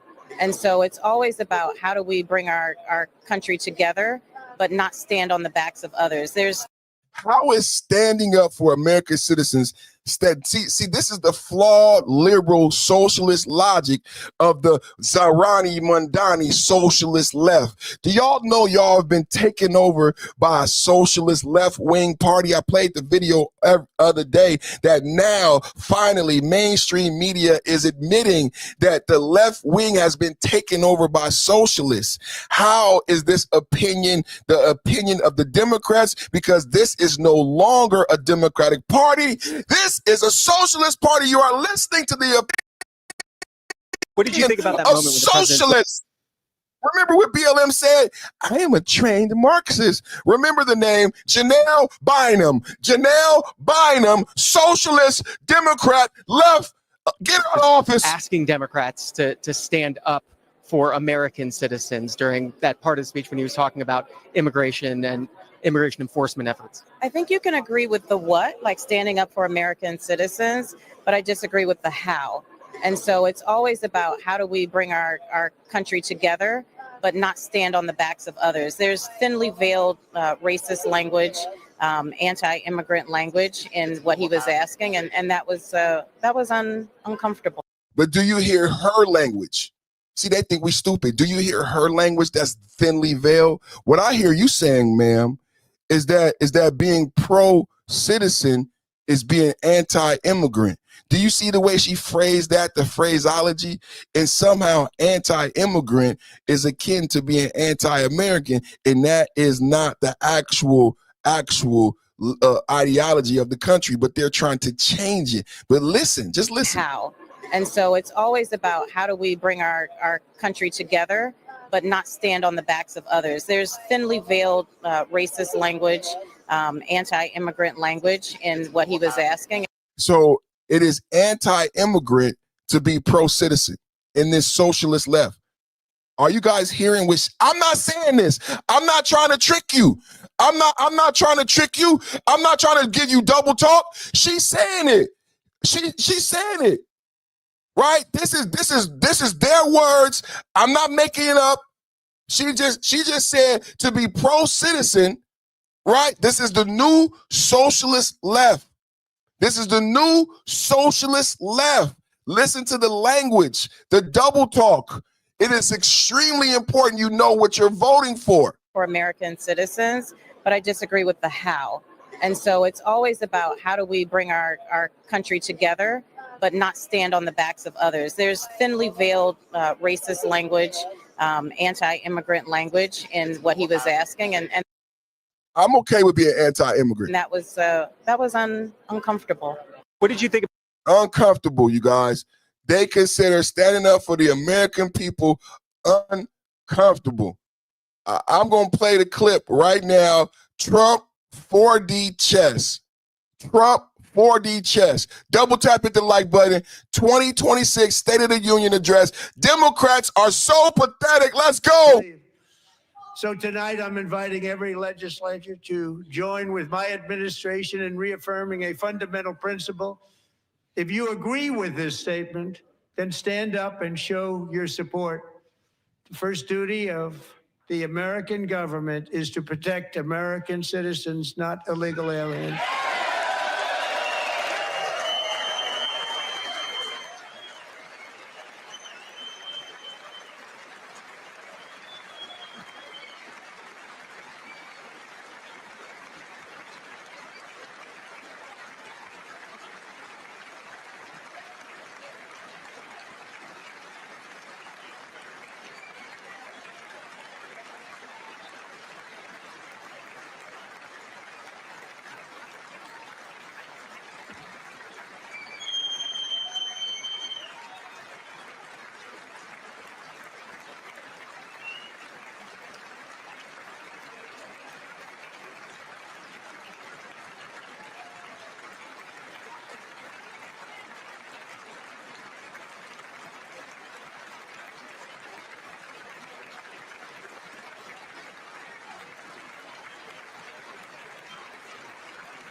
USA, USA, USA, USA, USA, USA.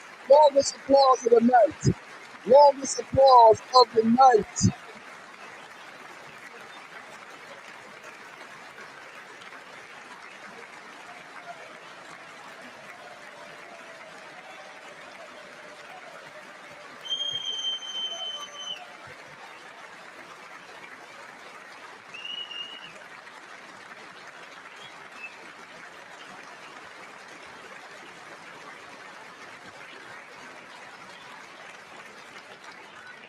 Isn't that a shame? You should be ashamed of yourself not standing up.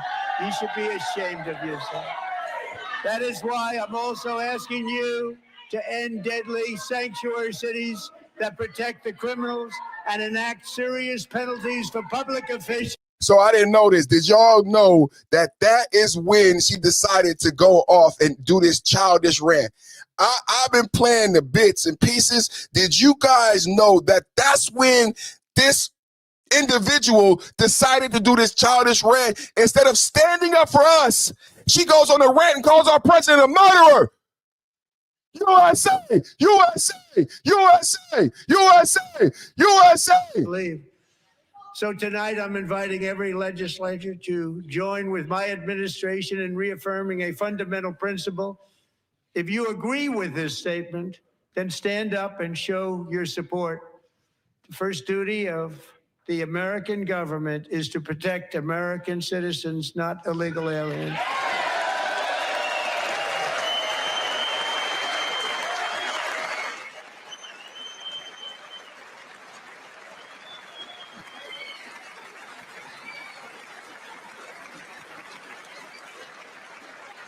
It was an easy ask. It was an easy ask. Remember we said that. It was an easy ask. I'm standing up and I'm on my podcast. I'm standing up and I'm on my podcast. It was an easy ask. The Democrats couldn't do that. It was an easy ask, Democrats.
You know who that is, right? You know who that is, right? That's the seditious. That's the leader of the seditious six. You know, he got demoted. They took his money for making that video for telling the troops to not listen to the American president. That's that guy, the leader of the seditious six, sitting there looking like a child on Christmas morning who got coal in his stocking. One more time for the chat. One more time for the chat. Leader of the seditious six, sitting there looking like the diary of a wimpy kid. Wah, wah, wah, wah.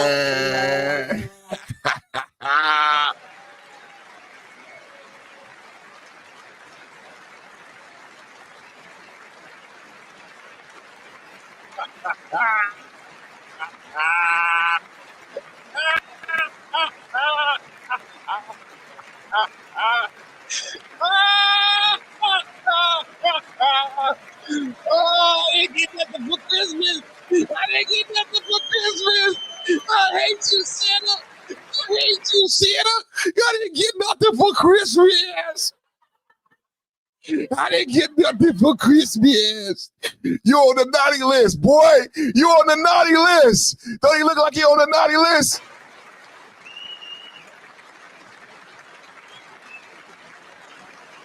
That's podcast on YouTube. That's podcast on YouTube. Isn't that a shame? You should be ashamed of yourself not standing up. You should be ashamed of yourself. That is why I'm also asking you to end deadly sanctuary cities that protect the criminals and enact serious penalties for public officials who block the removal of criminal aliens. In many cases, drug lords, murderers all over our country, they're blocking the removal of these people out of our country, and you should be ashamed of yourself.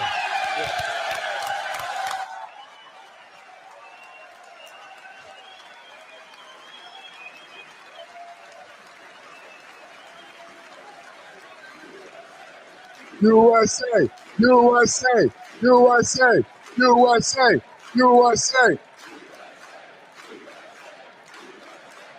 So maybe this is the racist part. What part of this is racist? Now remember, now that we just watched this, now that we just watched that, now I'm very proud of my president.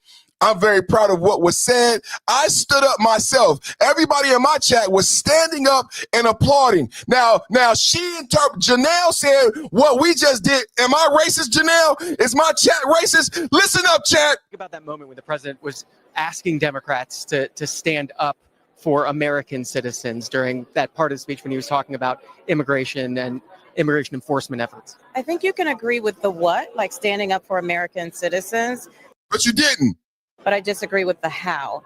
And so it's always about how do we bring our country together, but not stand on the backs of others. There's thinly veiled racist. What about what we just saw and did was standing on the backs of others?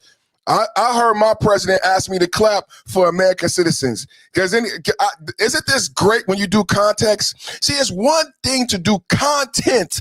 It's another thing to have context, right? It's one thing for her to say that what we did by clapping when our president asked us to stand for the citizens. It's another thing when you have context. And now we go back and say, oh, wait a minute. She called what we just did racist. I get what he's saying now. What we just did wasn't racist.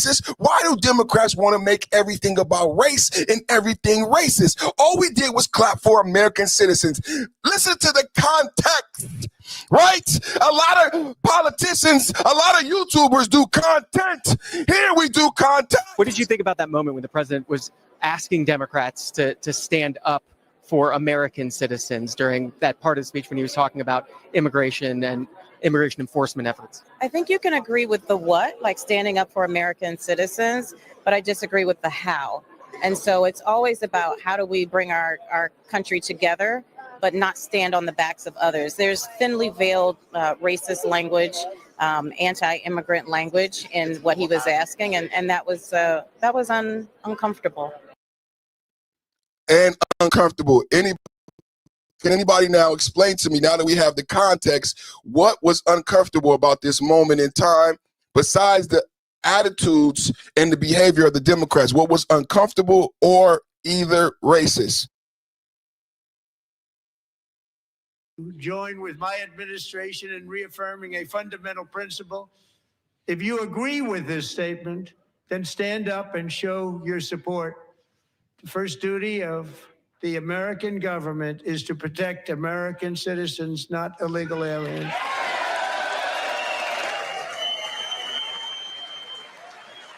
Can anybody right now in the chat, this your time, we giving out the context. Can anybody tell me what was racist or uncomfortable about that statement? Let's listen again. We ain't gonna go over the clapping. We did our clapping. We support the president. We're gonna break this down for real. We did our celebration. Now let's get into the intellect. What is racist or uncomfortable about this ask, ladies and gentlemen? A fundamental principle. If you agree with this statement, then stand up and show your support. The first duty of the American government is to protect American citizens, not illegal aliens. I think that's constitutional.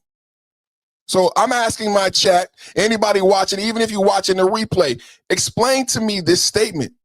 Explain to me this statement. Explain to me this statement. I am utterly confused. What did you think about that moment when the president was asking Democrats to stand up for American citizens during that part of the speech when he was talking about immigration and immigration enforcement efforts? I think you can agree with the what, like standing up for American citizens, but I disagree with the how.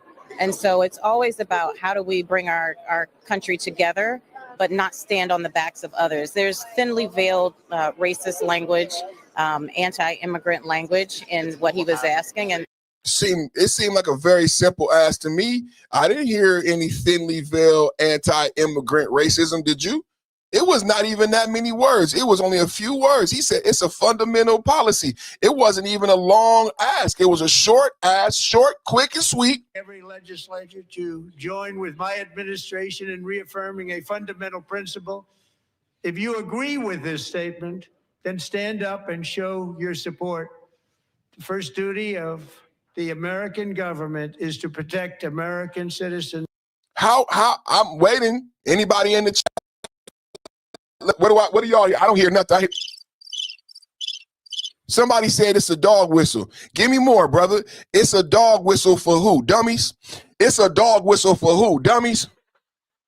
Explain the dog whistle analogy. How can this very short sentence be a dog whistle? And you have to break it down. You got to, and show me your intellect. To join with my administration in reaffirming a fundamental principle. If you agree with this statement, then stand up and show your support. The first duty of the American government is to protect American citizens, not illegal aliens. Now, do you understand the question? It's not your duty. It's not your duty as a citizen. He's speaking to elected officials, duly elected officials. What is their duty, job, and obligation? This is what happened in Minnesota. This is a lack of understanding. This is why those children need to be in school, because of the ideology that pervasive online, right? It is not asking you what is your duty. It is not asking you what did you do for your country. It is asking government elected officials their fucking job. That's all he's really asking. Your fucking job function. Do you understand your modus operandi? The mission statement. Do you get the fucking assignment, brother? He is asking, do you get the fucking assignment? One more time for the people in the cheap seats.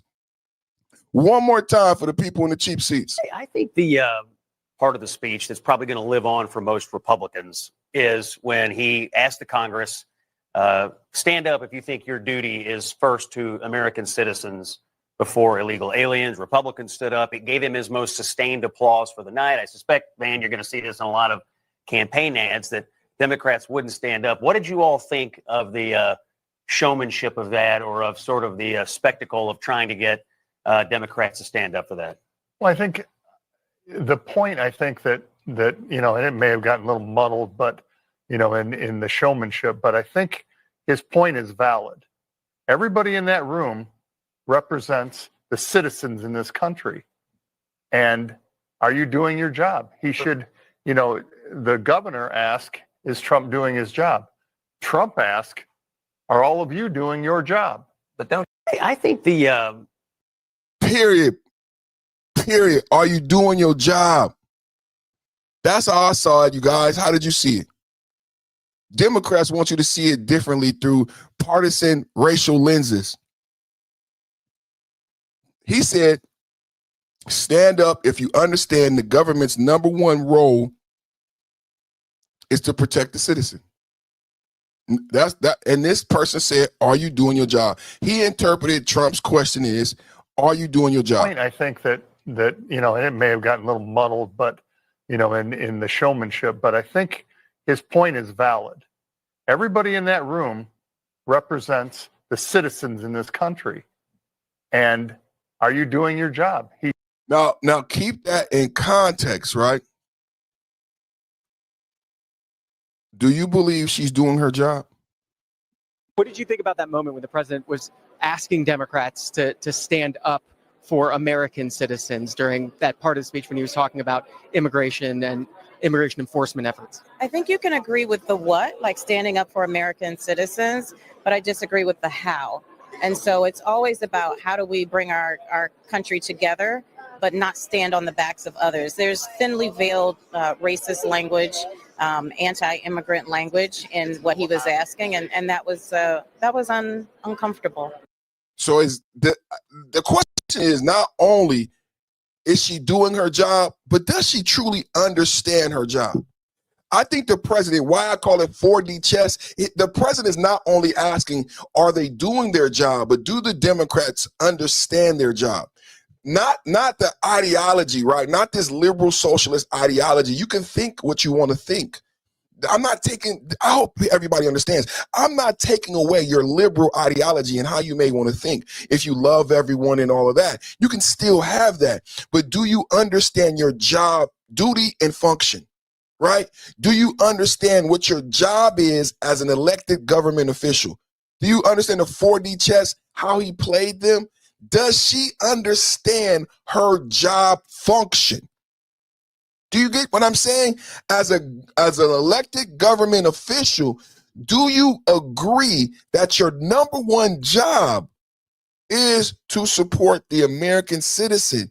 And that's how everyone else heard it but the Democrats. So my question is, what's obvious to me, not only are they not doing their job, but what was made blaringly clear to me, she doesn't even understand her job.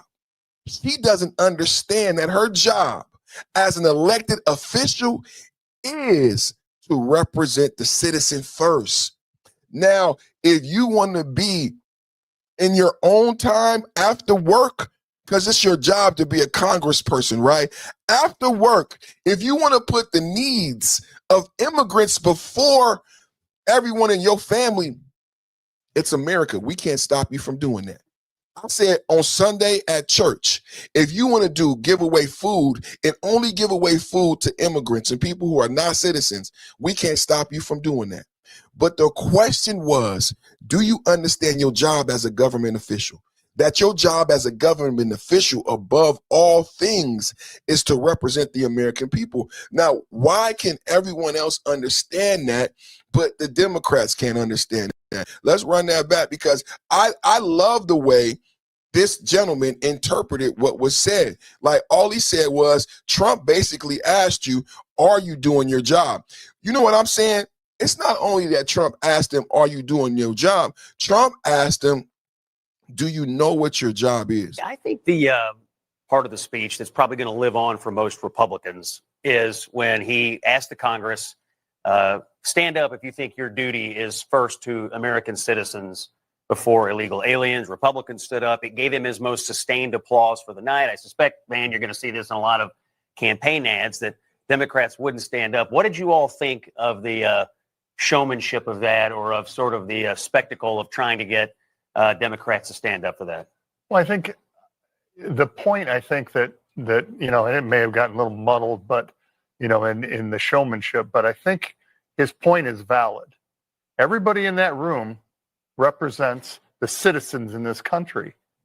And are you doing your job? He should, the governor asked, is Trump doing his job? Trump asked, are all of you doing your job?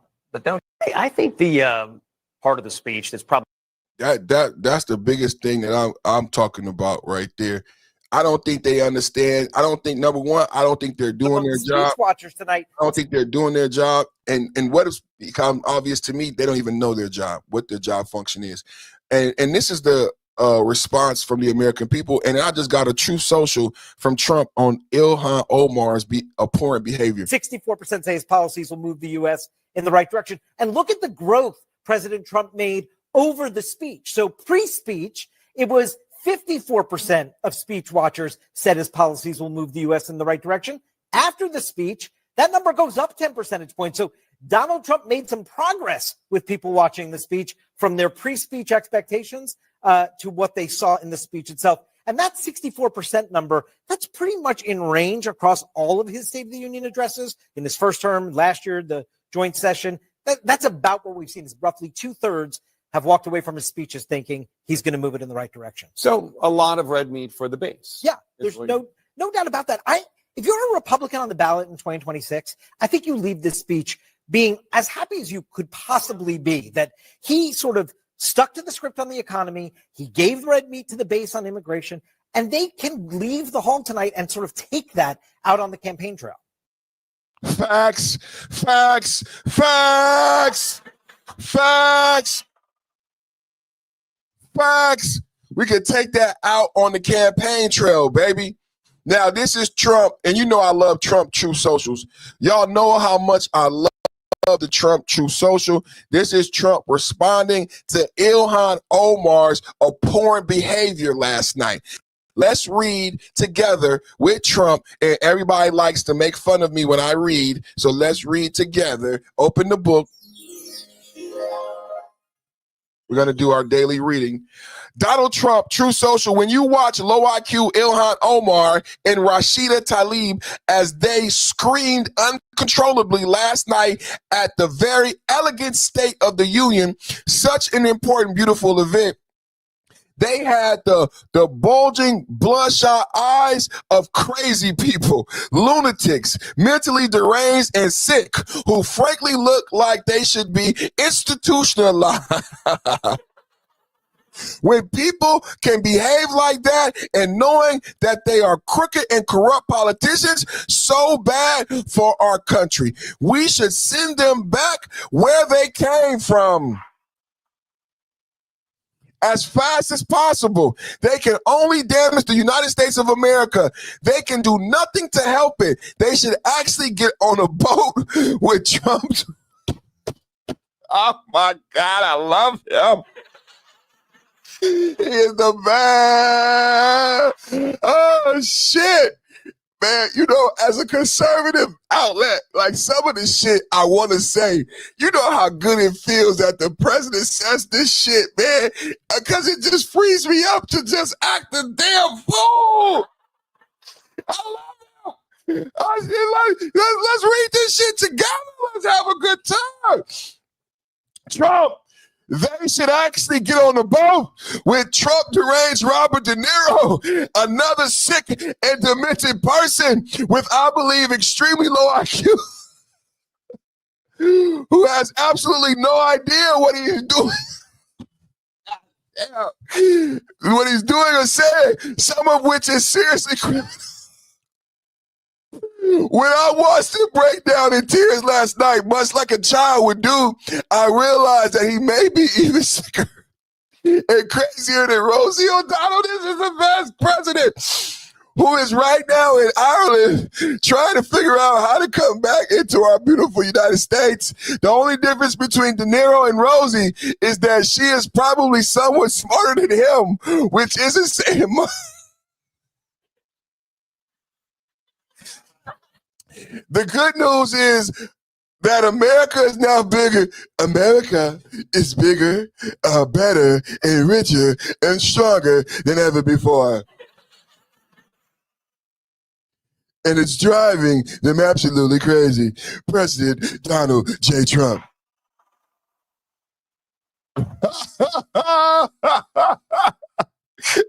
Like, I love his True Socials. Like, I mean, you know, before I asked my chat, I said, who is writing the True Socials, right? Because it's Donald Trump, because Donald Trump should have been a stand-up comedian. if Donald Trump is writing the True Socials, he should have been a stand-up comedian, man. I mean, the True Socials is just comedy on comedy every time, man. Listen, I mean, he goes at everybody. When you watch low IQ Ilhan Omar and Rashida Tlaib as they scream uncontrollably last night at the very elegant State of the Union, such an important and beautiful dinner. They had bulging bloodshot eyes of crazy people, lunatics, mentally deranged and sick, who frankly should be institutionalized. When people can behave like that and knowing that they are crooked, corrupt politicians, they are so bad for our country. We should send them back to where they came from as fast as possible. They can only damage the United States of America. They can do nothing to help it. They should actually get on a boat. I mean, bro, can you say that? What did he say? Can you say that? I think he just did. Oh, shit. They can only damage the United States of America. They can do nothing to help it. They should actually get on a boat with the Trump deranged Robert De Niro, another sick and demented person with what I believe an extremely low IQ. Donald De Niro is an extremely low IQ individual who has absolutely no idea what he's doing or saying. Let's look that up, man. Let's look that up. I didn't know De Niro crying at State of the Union. I didn't know De Niro was crying. Robert De Niro literally cries. Robert De Niro cries. Hey, Papa Murphy got some strong ass advertising dollars, you know what I'm saying? They got some strong ass advertising dollars, you know what I'm saying? So let's get into it, man. Let's get into it. I didn't know De Niro was crying. Thank you, Trump, for giving me more podcast fodder. Megyn Kelly discussing Robert De Niro's lib tears. Is they called lib tears? What do they call, you guys? Let's get into it. Double tap hit the like button, man. Fair use, man. Robert De Niro tears up. He's crying over Trump presidency. Crying with Nicole Wallace over Trump. Now, we did check. He was at one of these events, these counter-programming events last night. We do not think he cried last night. We could be wrong, but we did a quick check. We didn't see that last night. I think Trump was referring to this clip I'm about to show you when he talked about Robert De Niro crying. I'm going to play the longer version, you guys. Let's watch SOT 44. Megan is cold. So you're always about lifting up everybody around you, everybody. Of course. Why is that? Is he? You have to. You have to lift people up. Why? You have to bring them together. Period. You can't divide people. You can't win that way.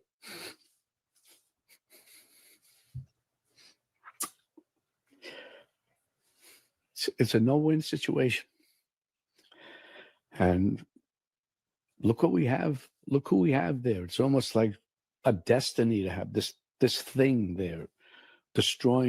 Attempting to destroy this country, and maybe not even understanding why. So it's up to us to protect the country That we love. Yes.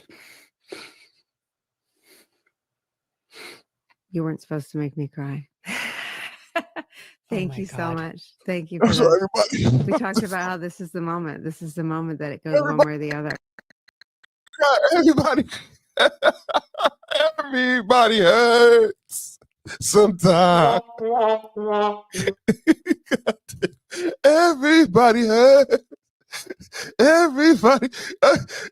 Perfect timing podcast, y'all. Come on, y'all. I'm acting up today. Rip me out the package, man. I'm acting brand new. Robert De Niro in tears. in tears. Democrats in tears over how successful Trump's second term in State of the Union 2026. Let's go. It's a no-win situation. And look what we have. Look who we have there. It's almost like a destiny to have this thing there, attempting to destroy this country, and maybe not even understanding why. So it's up to us to protect the country that we love. Yes. You weren't supposed to make me cry. Hold it together, man. Hold it Thank together. you so much. Thank you for this. We talked about how this is the moment. This is the moment that it goes one way or the other. That's right. Hold it together, man. It's going the other way. I don't know. All I know is This is people rolling. have to Hold on, man. resist. Hold on, man. This is rolling right There's here, no man. easy way. It's not Hold going it to come together. too easy. You know, Hold there's a it time when you together, man. Hold it together, man.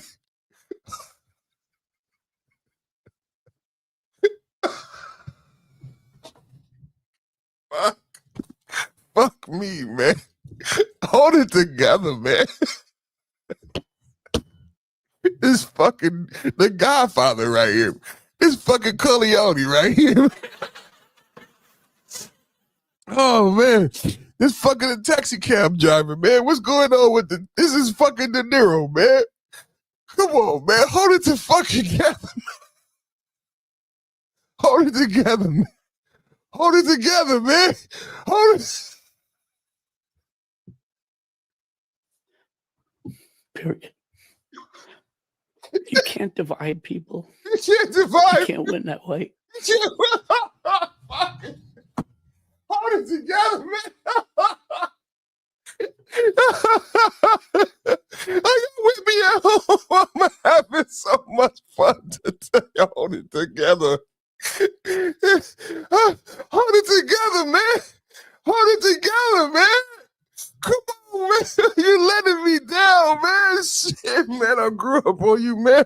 Hold it together.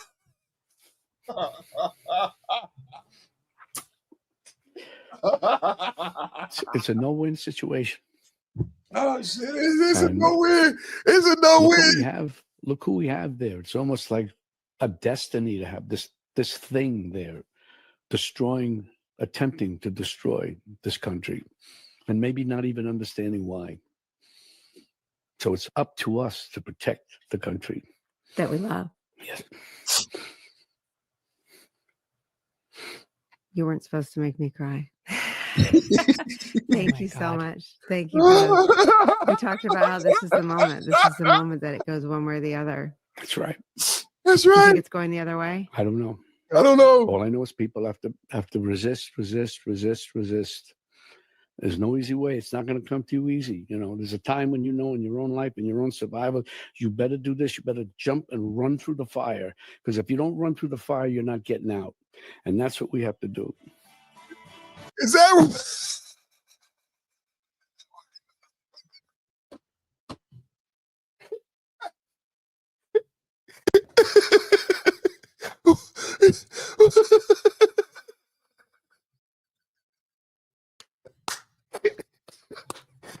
Oscar! Run through the fire. Don't you love when millionaires tell you to run through the fire? No, don't you? He's a multi-millionaire. His house didn't burn down in the LA fires. He's not running through no type of fire. But don't you, the Democrats, it's the Hunger Games. You guys are in the Hunger Games. Whoever voted for the Democrats, you live in the Hunger Games. He just told you to run through the fire. He lives in the mansion. He's bi-coastal. He just told you to run through the fire.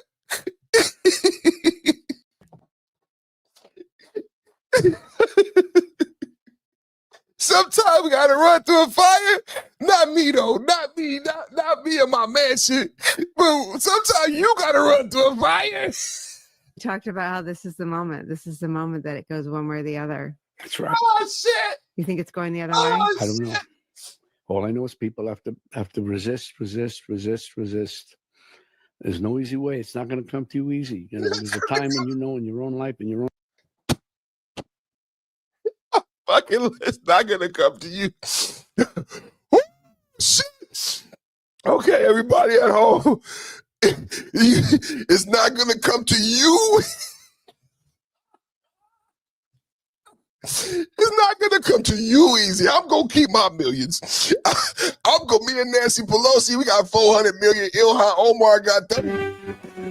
Don't you worry a bit about us, but you gonna have to resist. You gonna have to run. Did you know when you voted Democrat?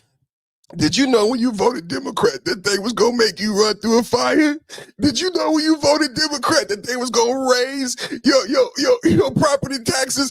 Did you know when you they was gonna charge you for walking your dog? This is part of the pain. When De Niro is explaining the pain, he's talking about the dog walking tax. He's talking about the property tax.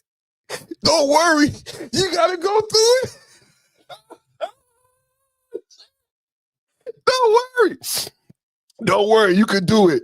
Democrats, you can do it. You can go through the pain. You can do it. You can pay the property taxes that Mondani wants you to pay. You can pay the dog walking taxes that Spamberger wants you to pay. It's gonna be painful. To remember, De Niro told you it's gonna be painful. But you can do it. You have to go through the fire of the taxes and the non-respect for your constituents. You have to go through the fire. He's telling you as Democrats, this is what you got to do. Pay the taxes, be quarantined, travel bans, show your ID. This is part of the fire and pain, right, De Niro? De Niro, he just told us you got to go through the pain. I'm telling you what the pain is. You weren't supposed to make me cry. Thank you so much. Thank you for this. We talked about how this is the moment. This is the moment that it goes one way or the other. That's right. You think it's going the other way? I don't know. All I know is people have to resist. There's no easy way. It's not going to come to you easy. You know, there's a time when you know in your own life, in your own survival, you better do this. You better jump and run through the fire. Because if you don't run through the fire, you're not getting out. And that's what we have to do.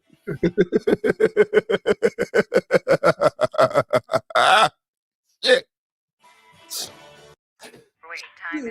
Taxes was Oh shit. Let's keep going. Megan Kelly, what you got? Here. Oh my God, I just threw up in my mouth. Everything about it makes my skin crawl. The worst part is that she's not crying. She wants us to believe that she's crying, like in solidarity with him, with her very nasal delivery, like, you weren't supposed to make me cry.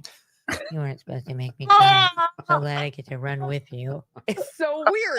Who does that? Who that's not crying pretends they're crying when, let's face it, Robert De Niro is an elderly man now. And a lot of times when men in particular become elderly, they get a lot closer to tears very often. You know, we saw it with H.W. Bush. We've seen it with quite a few men, and it can be kind of sweet. It's not sweet here, but I think Robert De Niro, he's emotionally unregulated. All right. And there becomes almost a responsibility by the news anchor not to put this person on. Really, truly. I trust me, I'm not going to name names, but I've had this experience where I then say, we can't book that person again because they're emotionally unregulated or they've crossed over to a place where some sort of like dementia has slipped in. I say that about and you're Carl not like getting once a week. the actual full person. Can't have him on. It's too emotional. Megan, It's Megan, like he's one of the almost elder abuse. Megan. not for you, Carl. No, he played the Southern catcher in Bang the Drum Slowly, who dies of cancer. He played the Jake LaMotta, the great boxer. He, of course, you mentioned Raging Bull, and you mentioned earlier he was the Godfather. He plays the young Vito Corleone. So he's a great actor. He can cry on cue. I think you're missing the point. Keep it It together. reminded me of He's crying for that he effect. too was acting. Yeah. She was definitely acting. To me, it seems sincere on his part because he's deranged. He really, truly has Trump derangement syndrome. There's no one who has it worse than Robert De Niro. I mean, truly, Rosie O'Donnell and he, they're tied. And the nerve, Andrew, of him to lecture us on not being divisive, literally says, you can't divide people. Let's run stop 46. He's a dog. He's a pig. He's a con, a bullshit artist, a mutt. Well, I'd like to punch him in the face. This is somebody that we want for president? I don't think so. I'm going to say one thing. Fuck Trump. Wait, what? He's a sociopathic, psychopathic, malignant narcissist. Dude, he's got to be stopped. If he gets in, I can tell you right now, he will never leave. He will never leave. You know that. He will never leave. What does that mean? Is that the country we want to live in? Do we want him running this country and saying, I'm not leaving, I'm dictator for life? You can't divide people unless you're Bobby De Niro, in which case you can do it all day, every day if it's about Donald Trump, Andrew. Yeah. Well, I will say this about Nicole Wallace before we leave it. It takes some discipline when someone's crying on camera not to break in. And it's something that interviewers kind of learn to do. When someone's having an emotional moment, don't do the natural thing, which is to try to relieve the stress in the room. So give her some Can credit for someone that. please cut Andrew's mic? You know what I mean? Shut up, Andrew. Shut the hell up, Andrew. Go hear that shit. But Go hear that shit. Shut him out. Yeah. I mean, what do you want to say about Bobby De Niro? He was at the State of the Swamp event yesterday, and he did say on camera, because we played it in our thing, that America is not he loves his country, but America is not lovable right now. So that was fairly mild for him. Don't divide people. Yeah. But yeah, you can't divide people. Look, you just can't. It's just the wrong thing to do, Tom. It just shows, though, like I can't even imagine, and I think most people can't even imagine, like getting that emotional and having all these emotions, the anger and the rage toward a politician. Like there are politicians that we don't like, and you know, if AOC becomes president, she wins the next election or someone like that, like are Republicans, are they going to be, crying about it? I mean, there's just this emotional level that the Democrats have, and it's driven by Trump mostly, that it's like a mind virus that causes them to get just so emotionally invested.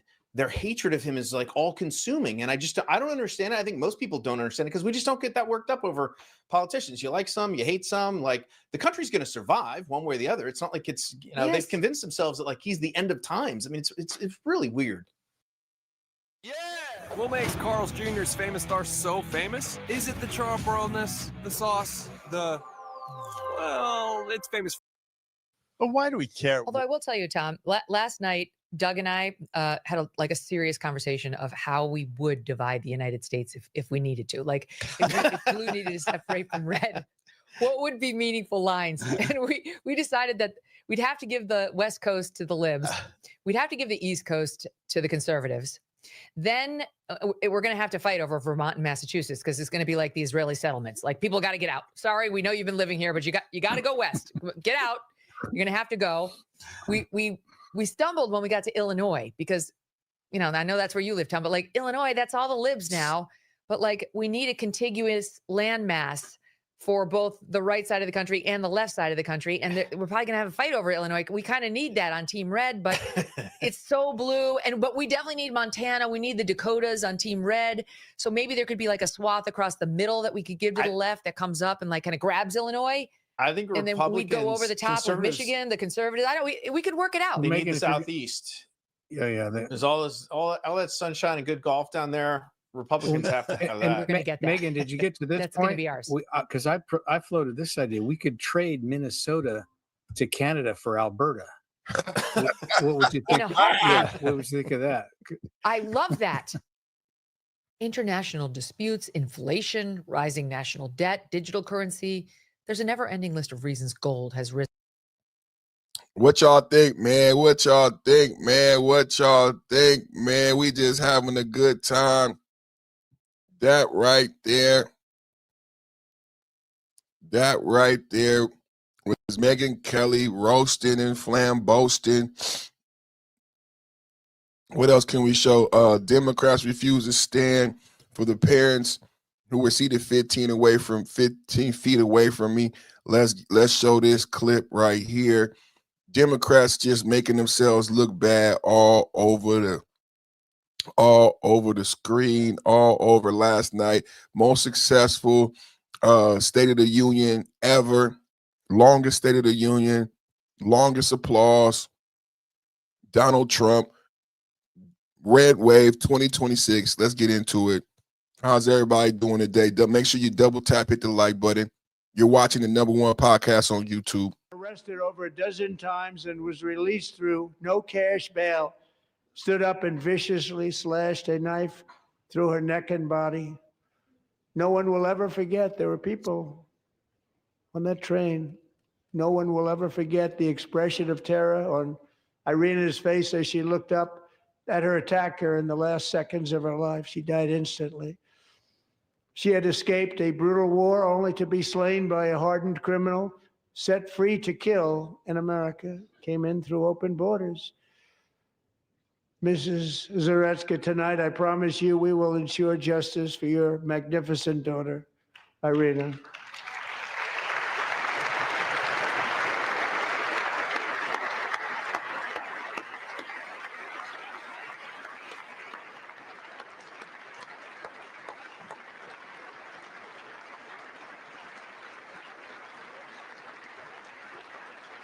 God bless you.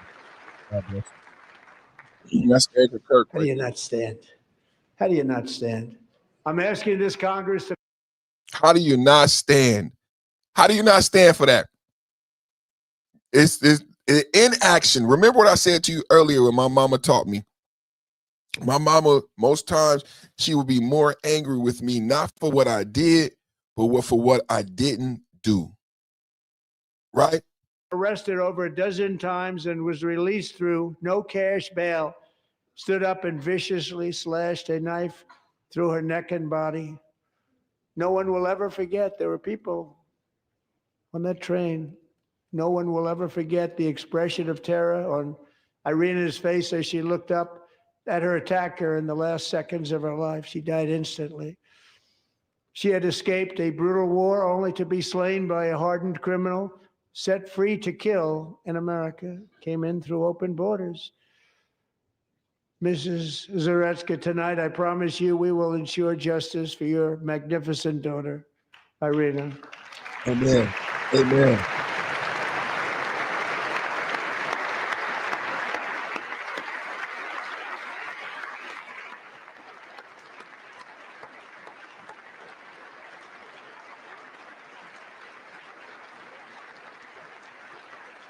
Amen. And God bless her and God rest her soul.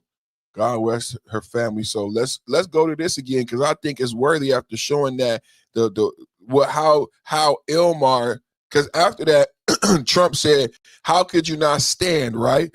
Instead of standing up, Ilmar thought it would be prudent to call our president a murderer. Right there, the president is talking about someone who lost their lives at the hands of one of these individuals. Right? Right? That's why we're doing this, right? To keep individuals safe and keep their border secure, right? Right? That's what this all about. Her people lost their life. And instead of us supporting that, Ilhan Omar thought it would be prudent to call our president the murderer. Not the person who took the life of that young lady's daughter. Not the person who took that life. Not the person who took the life of Lincoln Riley. Remember, we talked about the Angel Families and the Lincoln Riley Act. So no accountability there. Let's listen to Ilhan Omar. Any regrets at all about the interaction we played between you and President Trump just last night? I do not. And I think many people look at that moment when the president says it is our responsibility to protect Americans. And he does not acknowledge the fact that two Americans, two of my constituents, two of our neighbors were killed. And it was important for me to just remind the American people that the president and his administration was responsible for killing two American citizens. So the way she did that is to scream like a child and call our president a murderer. She doesn't acknowledge the Minnesota Ice Watch. She doesn't acknowledge that Renee Good was trained to be perpendicular and block. She doesn't acknowledge that Becca Good, her wife, told her to drive, baby, drive. She doesn't acknowledge that she ran over a federal agent while committing a crime by not cutting off the car and getting it the fuck out the car like they told her to cut the car off and get the fuck out the car. Instead, she did what her wife said, do, drive, baby, drive. And hit a federal officer causing internal bleeding. He went to the hospital. He got discharged and he had to be readmitted to the hospital because that was a fucking Nissan Pathfinder. She ran over a federal officer with a fucking Nissan Pathfinder. Any regrets at all about the interaction we played between you and President Trump just last night? I do not. And I think many people look at that moment when the president says it is our responsibility to protect Americans. And he does not acknowledge the fact that two Americans, two of my constituents, two of our neighbors were killed. She does not acknowledge anything that actually took place. They were unalived. Unfortunately, they are no longer living, but it is not fair to say that they were murdered or that Donald Trump had anything to do with the fact that Alex Pretty, nurse, responded to a SOS call for backup with a loaded gun and multiple magazines. That has nothing to do with the context. Ilhan, Omar, I said Alex Pretty responded to a distress call. Come now, Glam Donuts, we need backup. And he came with a loaded gun with multiple magazines. Put it in context, Ilhan. Put it in fucking context. And it was important for me to just remind the American people that the president and his administration was responsible for killing two American citizens. Put a 1 in the chat if you agree with that notion. Put a 1 in the chat if you agree with that notion. Put a 1 in the chat if you agree with that notion that Donald Trump is responsible for Becca Good telling Renee Good to drive, baby, drive, right? Is Donald Trump responsible for Becca Good being, Renee Good being perpendicular, blocking, for Alex Pretty responding to a SOS call for backup with a fucking loaded gun in multiple magazines? Sanctuary cities that protect the criminals and enact serious penalties for public officials who block the removal of criminal aliens. In many cases, drug lords, murderers all over our country, they're blocking the removal of these people. And they're yelling at Trump, calling Trump a murderer. And they're yelling at Trump, calling Trump a murderer. Let's keep going. State of the Union address last night. Top State of the Union address ever. State of the Union, most successful State of the Union ever. Most successful second term ever. And we are breaking it down, how the Democrats did not stand up for the American citizens, how Trump did a hell of a job. We breaking it all down here this morning. Double tap hit the like button. Remember to like, share, and subscribe. When you subscribe, you'll get a plus sign. Right now, I'm running what I call the Somalian Special. I'm running the Somalian Special membership program. I like to say you can feed a starving Somalian for 10 cents a day, or you can join my channel. You know what I'm saying?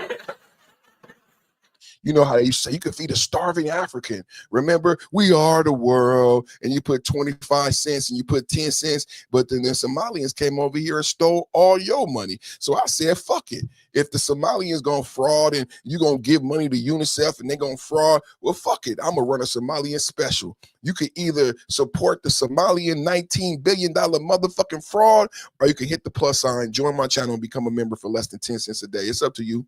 It's up to you. Some more support Somalian fraud or support your favorite conservative podcaster. Let's get into this shit, man.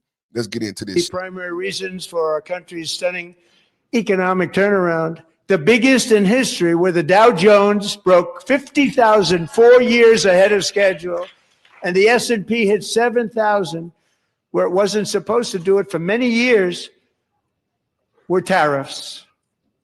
I used these tariffs, took in hundreds of billions of dollars to make great deals for our country, both economically and on a national security basis.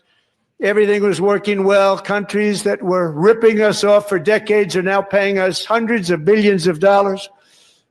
They were ripping us so badly, you all know that. Everybody knows it. Even the Democrats know it. They just don't want to say it.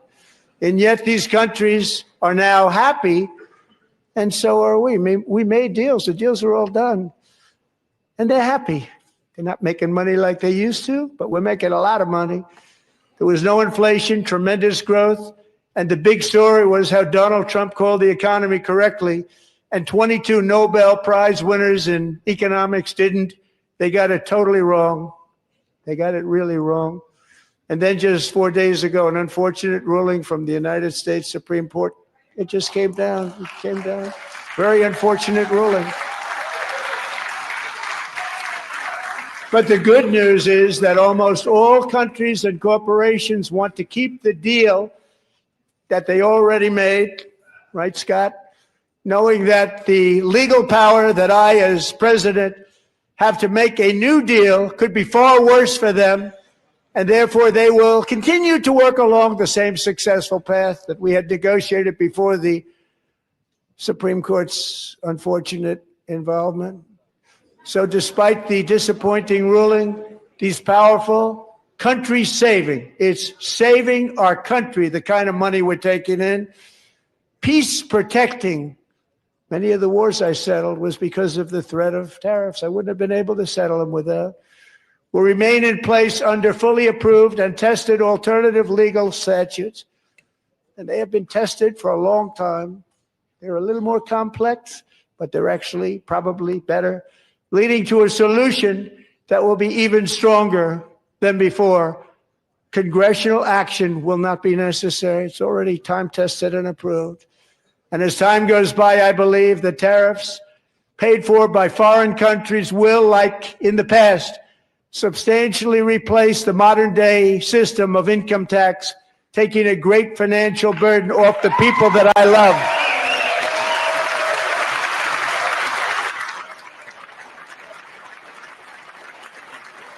Right?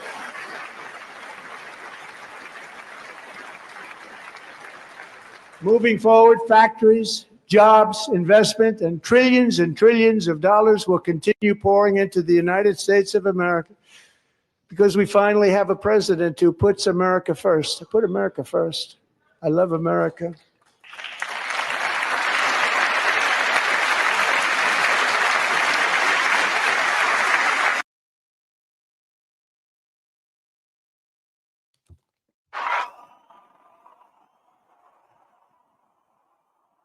One of the primary reasons for our country's stunning economic turnaround, the biggest in history, where the Dow Jones broke 50,000 4 years ahead of schedule, and the S&P hit 7,000, where it wasn't supposed to do it for many years, were tariffs. I used these tariffs, took in hundreds of billions of dollars to make great deals for our country, both economically and on a national security basis. Everything was working well. Countries that were ripping us off for decades are now paying us hundreds of billions of dollars. They were ripping us so badly, you all know that. Everybody knows it. Even the Democrats know it. They just don't want to say it. And yet these countries are now happy, and so are we. We made deals. The deals are all done. And they're happy. They're not making money like they used to, but we're making a lot of money. There was no inflation, tremendous growth. And the big story was how Donald Trump called the economy correctly, and 22 Nobel Prize winners in economics didn't. They got it totally wrong. They got it really wrong. And then just 4 days ago, an unfortunate ruling from the United States Supreme Court. It just came down. It came down. Very unfortunate ruling. Donald Trump winning bigly last night.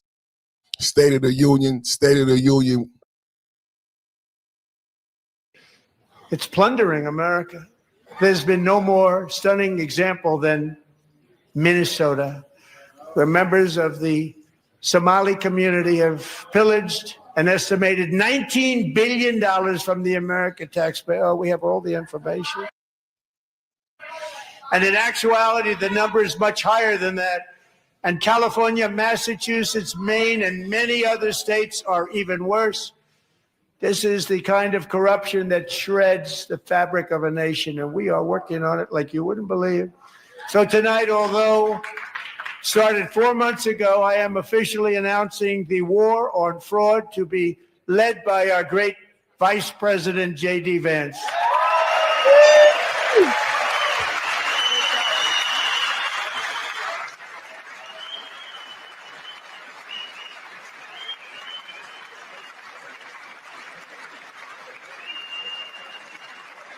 Vance 2028. Vance 2028. He'll get it done. He'll get it done. 2028. And we're able to find enough of that fraud. We will actually have a balanced budget overnight. It'll go very quickly. That's the kind of money you're talking about. We'll balance our budget.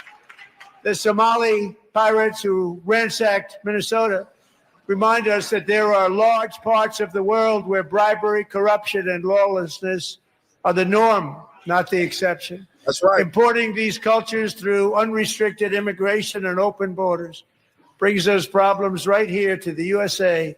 And it is the American people who pay the price in higher medical bills, car insurance rates, rent, taxes, and perhaps most importantly, crime. We will take care of this problem. We're going to take care of this problem. We are not playing games. Let's go, MAGA. Let's go. He said, we're going to take care of this problem. We are not playing games. Let me hear that again, Trump. Problems right here to the USA. And it is the American people who pay the price in higher medical bills, car insurance rates, rent, taxes, and perhaps most importantly, crime. We will take care of this problem. We're going to take care of this problem. We are not playing games. Trump said, we're going to take care of this problem. We're not playing games. J.D. Vance, 2028. Trump handing the mantle to Vance. Trump last night handing over the mantle to J.D. Vance for 2028. Trump says Vance will get it done. Can I get Vance 2028 in the chat? Trump says Vance will get it done. That's our campaign slogan. Vance will get it done. Let's go, MAGA. When it comes to the corruption that is plundering, it's plundering America. There's been no more stunning example than Minnesota, where members of the Somali community have pillaged an estimated $19 billion from the American taxpayer. Oh, we have all the information. And in actuality, the number is much higher than that. And California, Massachusetts, Maine, and many other states are even worse. This is the kind of corruption that shreds the fabric of a nation, and we are working on it like you wouldn't believe. So tonight, although started 4 months ago, I am officially announcing the war on fraud to be led by our great Vice President, J.D. Vance. J.D. 2028. J.D. Vance 2028. Let's go. J.D. Vance gets it done. Let's go. Let's round up the base. Let's go. Conservative Republican base. Vance 2028. And if we're able to find enough of that fraud, we will actually have a balanced budget overnight. It'll go very quickly. That's the kind of money you're talking about. We'll balance our budget. The Somali pirates who ransacked Minnesota remind us that there are large parts of the world where bribery, corruption, and lawlessness are the norm, not the exception. Importing these cultures through unrestricted immigration and open borders brings those problems right here to the USA. And it is the American people who pay the price in higher medical bills, car insurance rates, rent, taxes, and perhaps most importantly, crime. We will take care of this problem. We're going to take care of this problem. We are not playing games. We're not playing games in the chat. Double tap, hit the like button. We are not playing games, man. We are not playing games. We giving up the facts, man. Absolutely shameful, Trump did a great job. And look at this clown. Look at this clown shoe. Straight. From your unique vantage point, what was it? Straight clown shoe.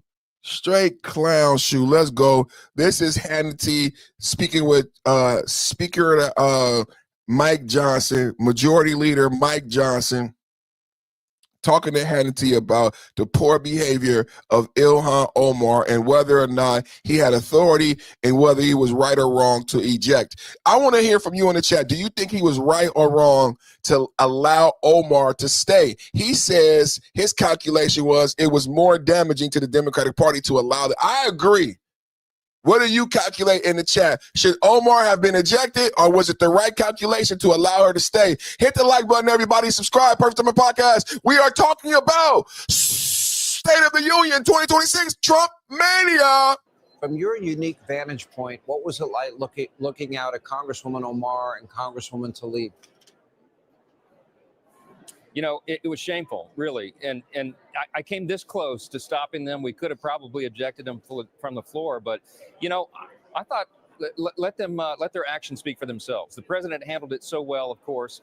And if they'd gone a step further, we probably would have ejected them. But I think it was good for them to be there. I think it's good for the American people to see the shame that they brought upon their party and upon themselves. And what a stark contrast between them and between the Republican Party, who are standing and cheering for all these great Americans who deserved all this attention tonight. The brave law enforcement officers, military officials who received all the medals and the honors tonight, the victims of crime. I mean, we're on the right side of common sense, on law and justice, on security and American dominance and strength. And the Democrats stand for exactly the opposite of all that. Their record shows it, and their actions tonight, I think, really brought shame on their party. From your unique vantage point, what was it like looking? So what's your calculation? I lean in to believe Mike Johnson made the right decision, because look at how much fodder we had today. And it's going to continue even in 2026 when she has to run for re-election. We're going to bring this back up. When Ilhan Omar attempts to run for re-election, we're going to bring this back up. So I believe Mike Johnson was right in allowing her to embarrass herself. What's your calculation in the chat? Ilhan Omar absolutely embarrassed herself, embarrassed her party last night. And Mike Johnson was asked, should he have kicked her out? Could he have kicked her out? And he said, it's possible, but it was better to allow them to embarrass themselves. Ilhan Omar isn't just a sad moment for our country when a member of the Congress has to remind the president that the United States black people aren't apes. Is that right? Y'all remember a weem away, a weem away, a weem away in the jungle, the tiny jungle.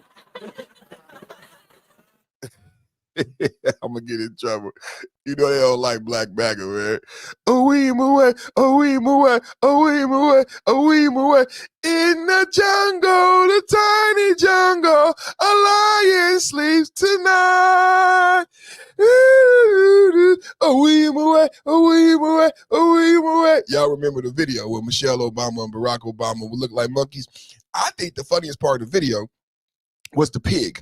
They had a white woman that looked like a pig. She looked so much like the pig. She got away with murder because the news should have been, I think that was the CBS. Wasn't that the CBS lady who's worth $1 billion that everybody be shitting on? She looked like a pig, and they turned her into a pig. The thing was, she perfectly fit that pig. She really got away with murder with the fact that they focused on Michelle and Barack Obama. Because to me, the funniest part of the video was that fucking pig, because you couldn't tell the difference between that pig and the fucking person. A weem away, a weem away, a weem away. In the jungle, the tiny jungle, Trump blacks not apes. I'm gonna get in trouble. In the jungle, the tiny jungle, Trump blacks not apes.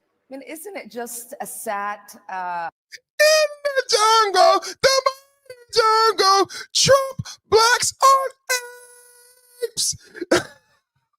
Oh, you see this shit? Do you see this shit?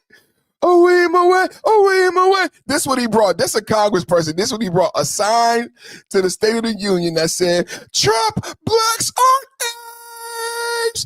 In the jungle, the mighty jungle. I mean, isn't it just a sad blacks moment for our country when a member of Congress has to remind the President of the United States that black people aren't apes?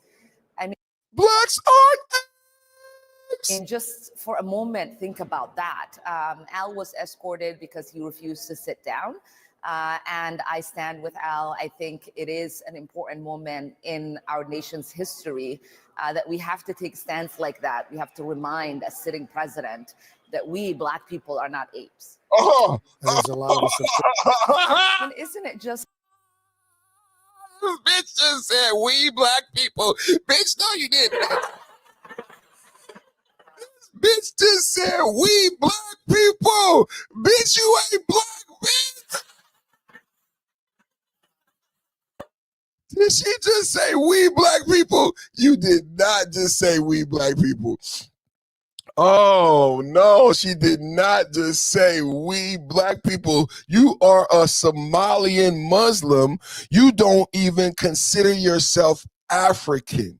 Do you know that the Somalians, I had a debate. You guys might not even know this. I had a debate. You know what I learned in my debate? The Muslim Islamic Somalians do not even consider themselves African.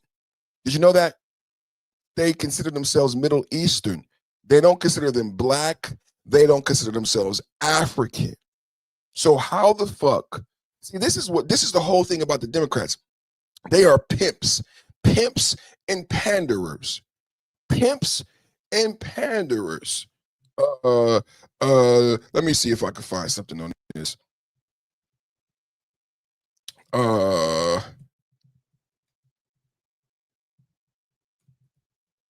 I'm gonna see what I can find on it.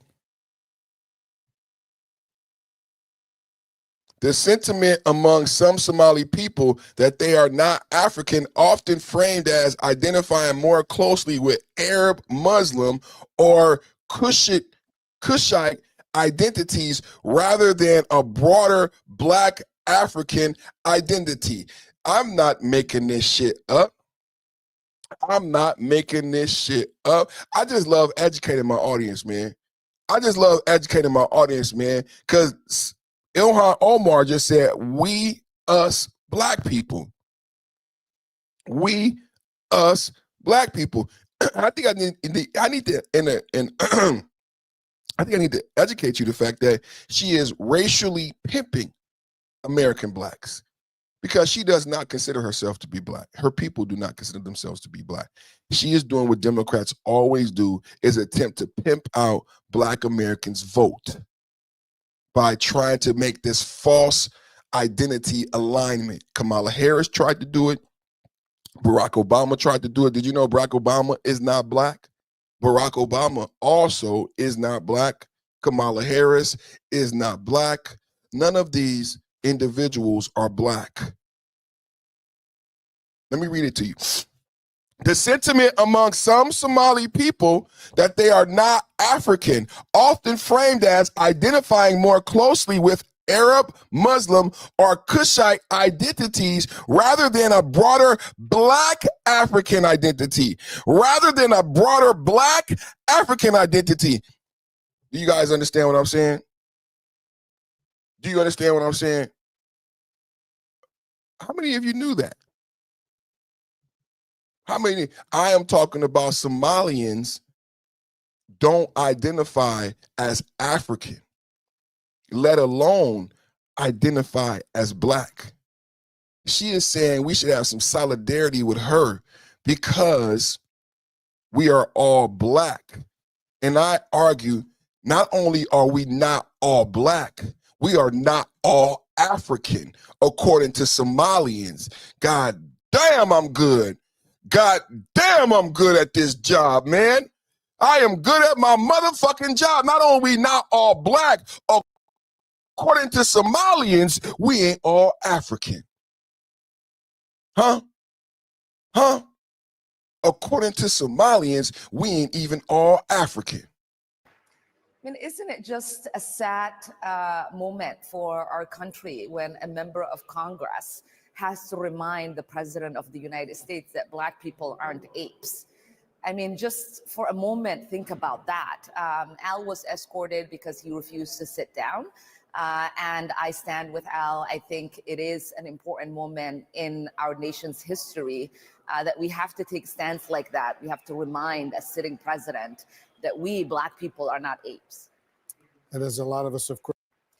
I mean, isn't it just a sad moment for our country when a member of Congress has to remind the President of the United States that Black people aren't apes? I mean, just for a moment, think about that. Al was escorted because he refused to sit down. And I stand with Al. I think it is an important moment in our nation's history that we have to take stands like that. We have to remind a sitting president that we Black people are not apes. That we Black people, that's why I do my research, bro. That's why I didn't even just like say it. That's why I had to go to the AI and read it to you guys, that they don't consider themselves to be Black at all. They consider themselves to be Arab, Muslim, Kushite, and they don't identify with a broader Black African identity.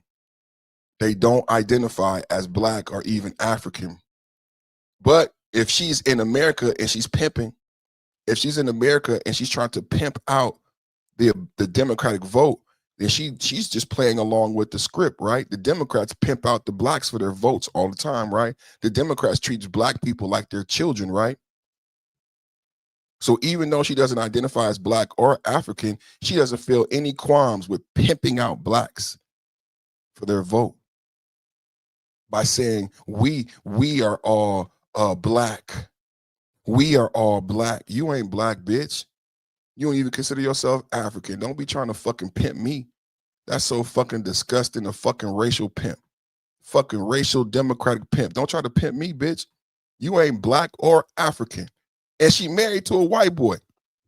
God damn, let me go there. Can we go there for a minute? Let's go there for a minute. I'm going to play that shit again. Let's go there. And she married to a motherfucking white boy. So which one is it? A Democrat's got to pick a side, man.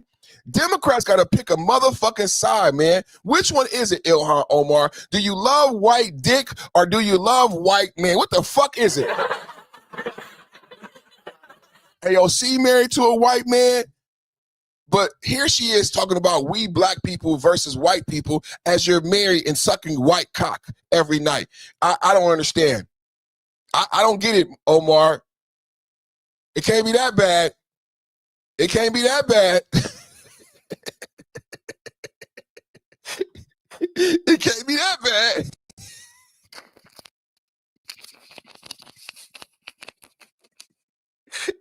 Oh, shit. No tax on tips. Of the ladies and guys in red, who loves no tax on tips? What's your name? Macy. So Macy, how has it impacted you? Honestly, it's been great. I actually just filed mine and got my tax return. So all of the money that I have gotten back, I've been able to put towards my school tuition, which has helped out a lot. Fantastic. And The $25,000 tax credit's been a total game changer, being the majority of our income is tips. And you no longer have to launder your money, right? Exactly. Yeah! Laura from Georgia. You're watching Fox and Friends from Don's Place in Emerson. All about no tax on tips. Of the ladies and guys in red, who loves no tax on tips? Well, wait a minute. Wait a minute. Who loves no? That's a hell of a question, you guys. Can we have a who loves? I think we should ask who doesn't love tax on tips, right? Deep dive states not honor no tax on tips and OT. Who doesn't love that? The question is, who doesn't, right? Who loves tax on tips? Who doesn't, right? Let's do some research here. The federal One Big Beautiful Bill, OBBBA, signed July 2025, allows federal income tax deductions for tips up to $25,000 over time, up to $12,500 from 2025 through 2028. However, states are not automatically bound by this, and many are actively choosing not to honor or confirm their tax breaks, meaning they will continue to tax tips and overtime at the state level. States blocking decoupling from federal tax exemptions. Colorado has officially rejected the no tax on overtime policy and is requiring residents to add back any federally deducted overtime on their state return. Ain't that some shit? How are you going to do that? How are you going to enforce that? That's fucked up if you're in Colorado. And remember, Colorado also gives out CDLs to non-citizens. And so the Secretary of Transportation has withheld almost $40 to $100 million from Colorado and over $100 million from California because they refuse to change their policy at the DMV. So Colorado believes that they can preferential treatment for immigrants who are not citizens by giving them CDLs, but citizens in Colorado now will have to suffer and return money. And we're talking about the type of citizens who got to work overtime. We're not talking about rich people. We're talking about the type of single mothers who have to work as waitresses and get taxed and get tips. Ain't that fucked up, Colorado? I think that's kind of fucked up, Colorado. I think that's kind of fucked up, Colorado. Let's keep going. New York will continue to tax tips and overtime by creating specific codes on their forms. So New York, even though you voted for Mondani, you don't get nothing that you wanted. Mondani said he's going to give you this. Mondani's going to raise your taxes, right, in the form of a 9.5% property tax hike. And then the Democrats in New York have said, fuck your tax and fuck your overtime. Fuck your tips and fuck your overtime at the same time while raising your property taxes. Oh, yeah, and putting you on a fucking travel ban and making sure you have 3 forms of ID, including a social security card. Can you fucking believe that's what you voted for? Can you believe that's what you voted for, baby? That's what you voted for in New York. No tax breaks, tax hikes. That's what you voted for. Illinois has opted out of both the no tax on tips and no tax on overtime. So all of these sanctuary cities have prioritized, and that's why Trump asked the question last night. Who comes first? Does the citizen comes first or the immigrant comes first? Because I can't tell. Can you tell? This is a hell of a question that Trump asked last night. Who comes first, the citizen or the immigrant? Because in these sanctuary Democratic liberal cities and states, it seems like the immigrant is coming first. It seems like the immigrant is coming first. Are you reading it the way I'm reading it? Maybe I'm not reading it correctly. Huh? Maybe I'm not reading it correctly. Are you not reading it the way I'm reading? This is the way it's being read. This is the way it's written. This is the way it's written. Maine rejected deductions for tips and overtime along with other federal changes. California, while California hasn't enacted specific opt-out in the same way, the state has not aligned with the federal exemption, meaning tips and overtime are fully taxable. Thank you, Gavin Newsom. Why the fuck are you in Davos? Why the fuck are you in Munich if you ain't fixing the tax issues in California? Huh? Why you not fixing the tax issues in California?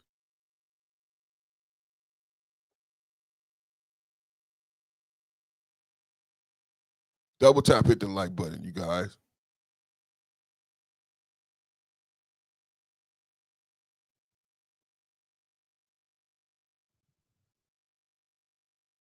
Double tap, hit the like button. Double tap, hit the like button. They hate the education. They hate the education, man. They hate the truth. We got to give them the truth, man. Talking that shit. Talking that shit. Nothing but talking shit, man. Man, talking that shit, man. Not knowing what they talking about, man. We ain't letting them get away with it, man. We going hard in the paint.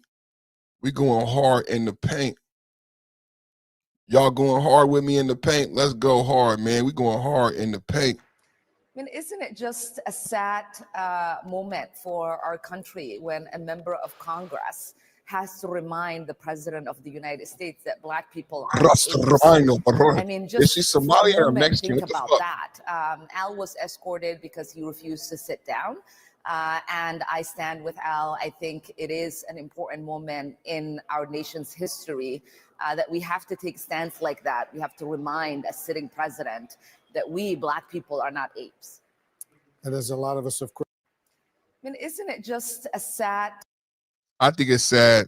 I think it's very sad that this individual still had that perm in 2026. What's wrong with your? Look at this perm and look at it. Look at the ponytail. Look at this perm. It's 2026. Somebody get this brother a fade. Why do you have a perm in 2026? Why do you have this perm? This is a Baptist preacher. He think he's still in the Cold War, 19th century, thinking he Al Sharpton. This type of Black politician is why we are in the Black community. This type of Black politician, this Baptist preacher with this long weave perm down his back and this silky Jerry curl juice. This is why we at where we at with this bullshit. I mean, isn't it just a sad moment for our country when a member of Congress has to remind the President of the United States that Black people aren't apes? I mean, just for a moment, think about that. Al was escorted because he refused to sit down.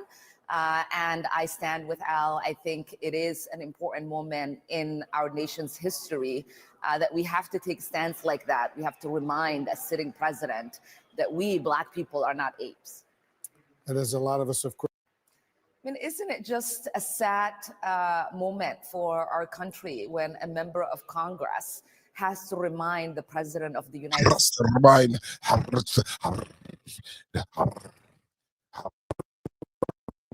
What the hell is he talking about, man? I'm so sick and tired of Omar, man. I can't wait to November. We getting her out of here in November, man. Omar, you gotta go. Omar, we don't want you no more. Omar, you gotta go. Omar, we don't want you no more. She gotta go, man. Hey, like Trump said, yeah, she need to be put on the bus. Like Trump said, she need to be put on the bus, man. Like Trump said, she need to be put on the bus and kicked out of here.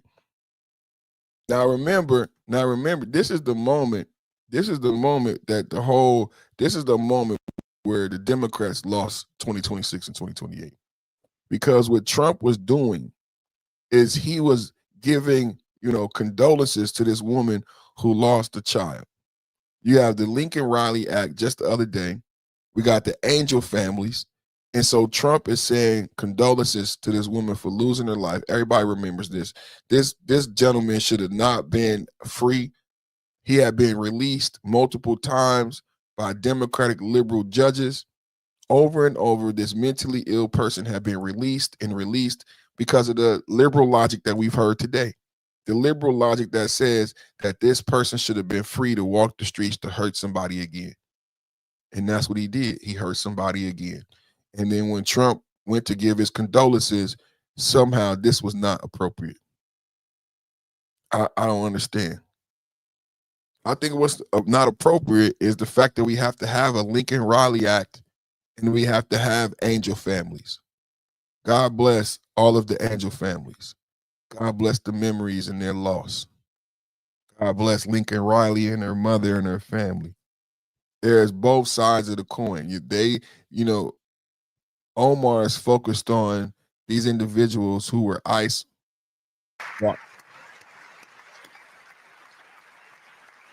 That's Erica Kirk right there. That's Erica Kirk. Both of these women have lost people to violence in 2025. This is a time for us to show solidarity, respect, love.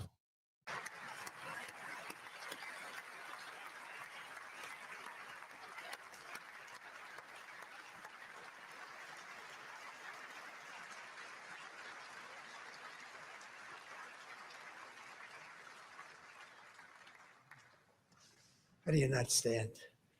How do you not stand?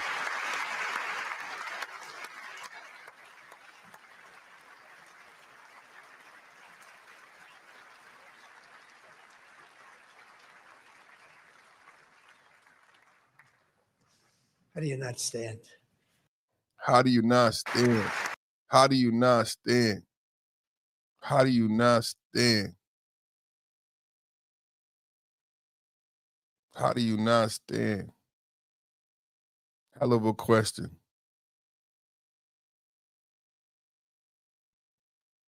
How do you not stand?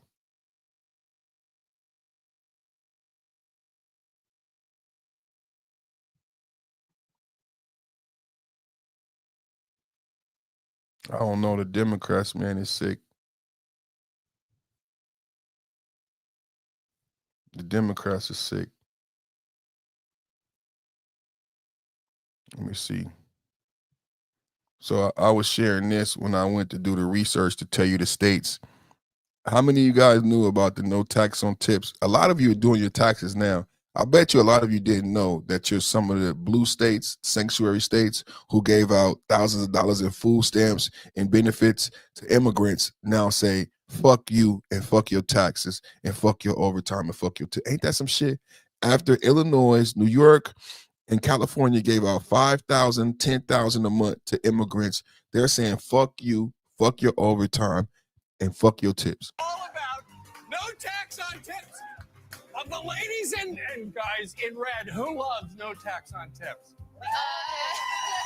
What's your name? Macy. So Macy, how has it impacted you?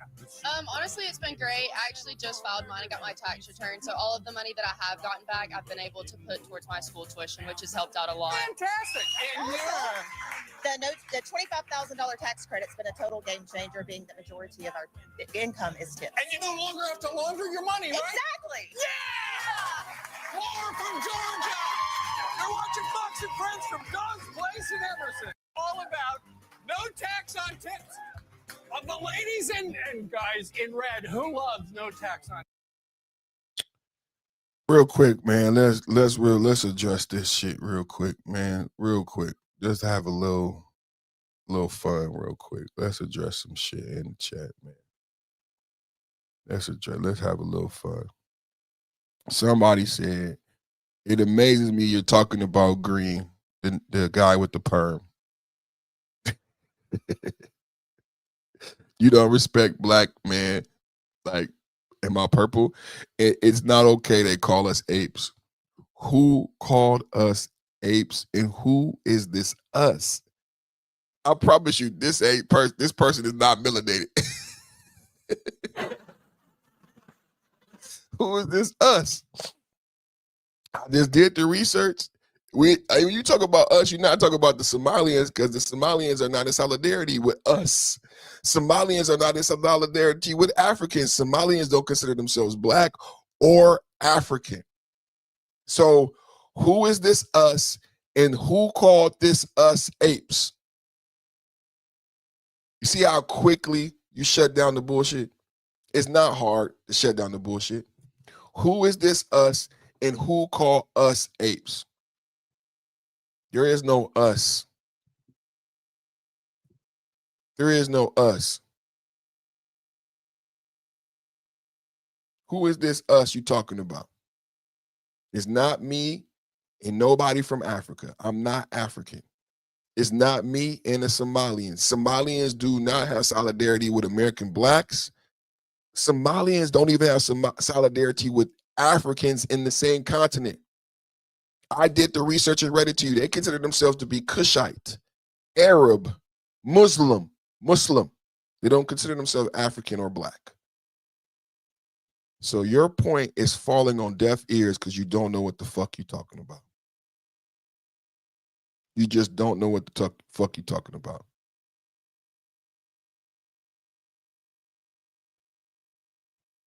Everyone knows.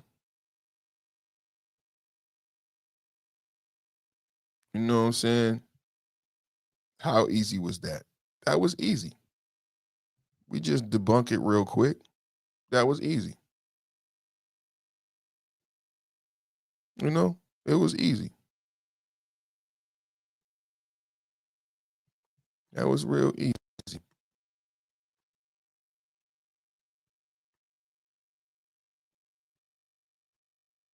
Let me get this straight.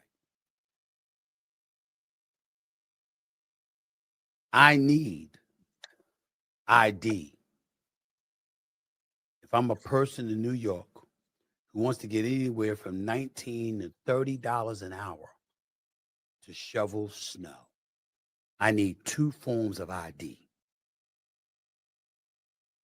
But Democrats are arguing on Capitol Hill, why should you need ID to vote? Make it make sense. These are the issues we should be talking about. These are the discrepancies we should be pointing out. These are the hiccups that we should be bloviating about. Let me get this straight. I need. My brother from another mother. My brother from another mother. Trump last night. This is another big hit from last night. Another big hit. But surely we can all agree no state can be allowed to rip children from their parents' arms and transition them to a new gender against the parents' will. Who would believe that we've been talking about this? We must ban it, and we must ban it immediately.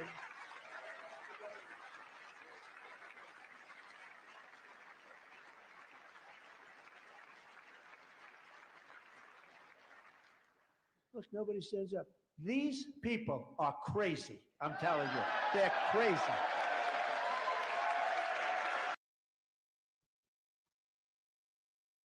But surely we can all. In the jungle, the mighty jungle, blacks are the apes. In the jungle, the mighty jungle, blacks are the apes. Oh, him away, oh, him away, oh, him away, oh, him away. In the jungle, the mighty jungle, blacks are the apes. Agree no state can be allowed to rip children from their parents' arms and transition them to a new gender against the parents' will. Who would believe that we've been talking about this? We must ban it, and we must ban it immediately.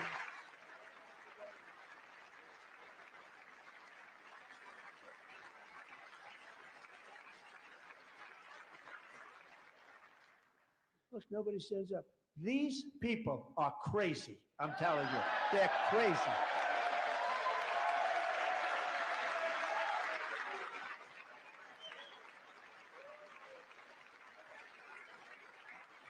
Amazing. 7. Boy, oh boy. We're lucky we have a country. With people like this, Democrats are destroying our country, but we've stopped it just in the nick of time, didn't we?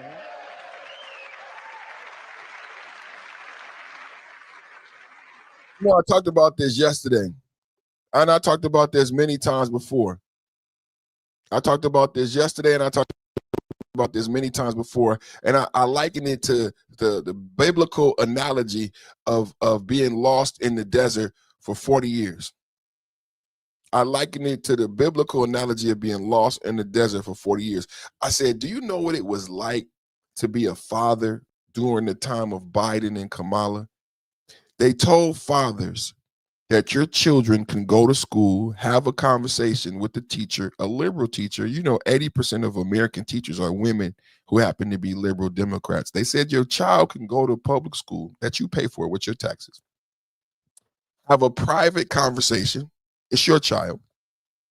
This child can be asked several questions. I read the questions. California had a list. There was a conversation that teachers not teach them math and arithmetic and science and multiplication, but they were being told and trained and legislated that you would have a talk with children in kindergarten, another talk in the middle of elementary, and another talk at 11 years old. The questions would vary, but the questions would focus on what and how they identified sexually, not mathematics, not science, not reading. This was legislated that teachers would have this conversation. If in that conversation a teacher detected that a child wanted to transition or be a different gender, they would help facilitate that, including drugs and surgery, and then they would tell and inform the parent, the father most of the times, because the mother would go along with it. I never figured out why.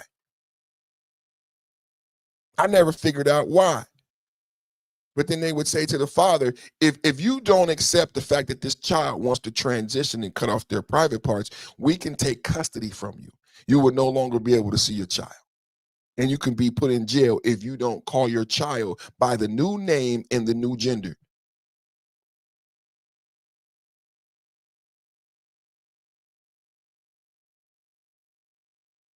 Trump took all that away. We talked about the MMR earlier. Now, I told you the other day that Dr. Oz and them stopped this transitioning and stop fathers from not being fathers. Now, this is all going.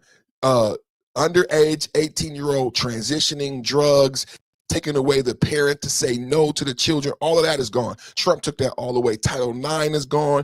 Tampons in the bathroom is gone. Target selling swimsuits with dicks in them is gone. Transgender on Bud Light is gone. The cracker is next back to the barrel on Cracker Barrel. MAGA dollar is strong.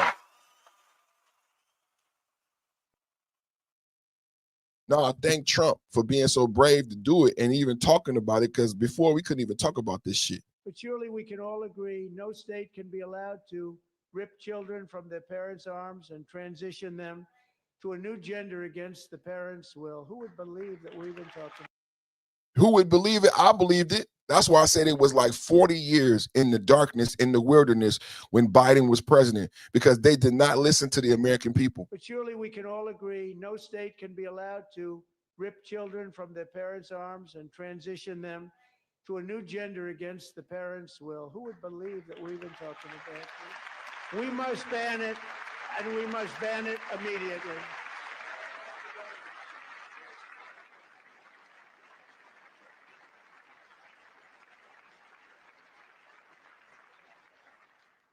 Look, nobody stands up. These people are crazy. I'm telling you, they're crazy.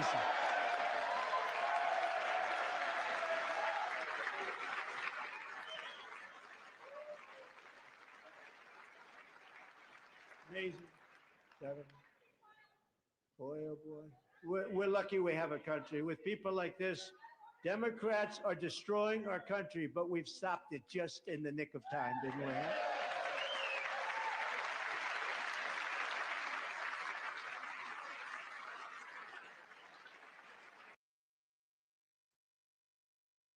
Straight up. Straight up. I'm so proud of my president, man. I'm so proud of my president, man. I'm so proud of my president that he even went there on these topics, man. That he even went there. So he even went there on these topics, man. So dope.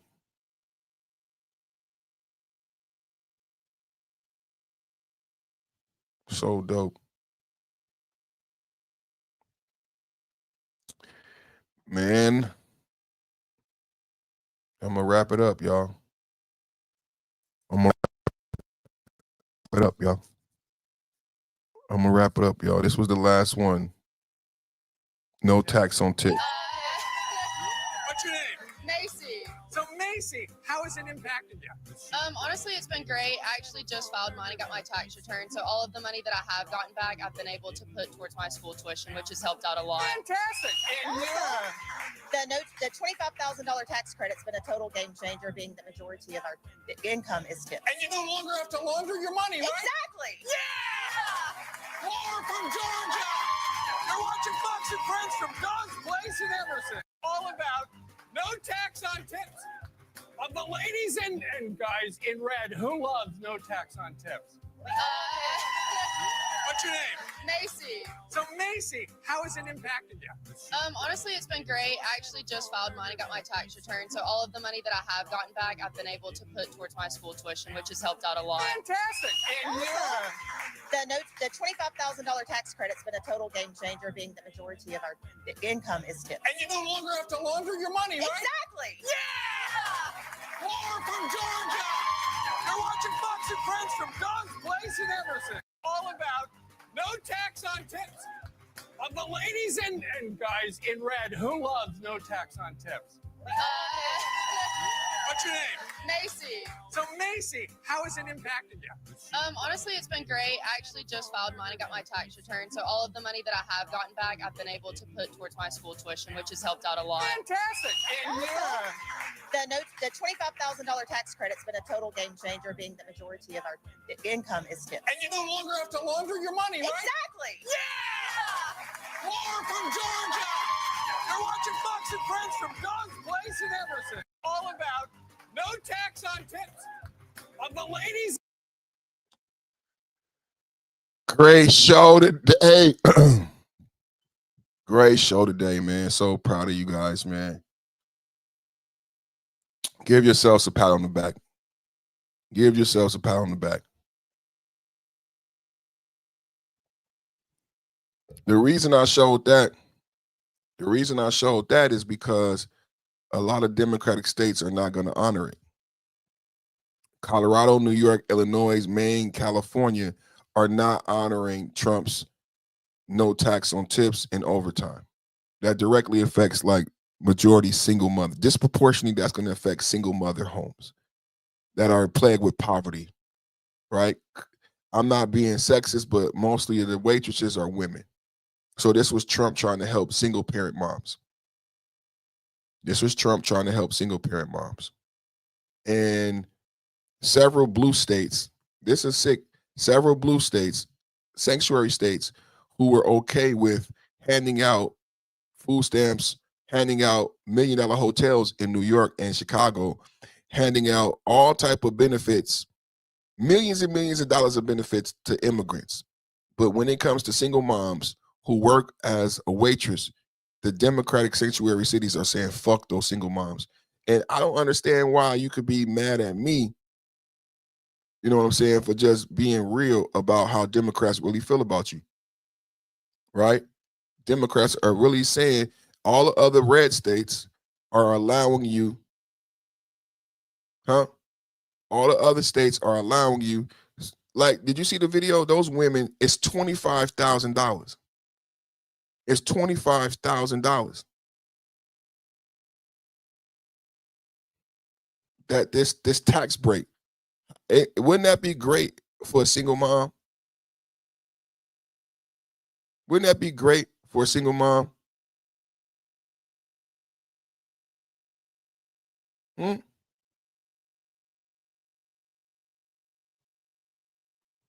Isn't that great for a single mom?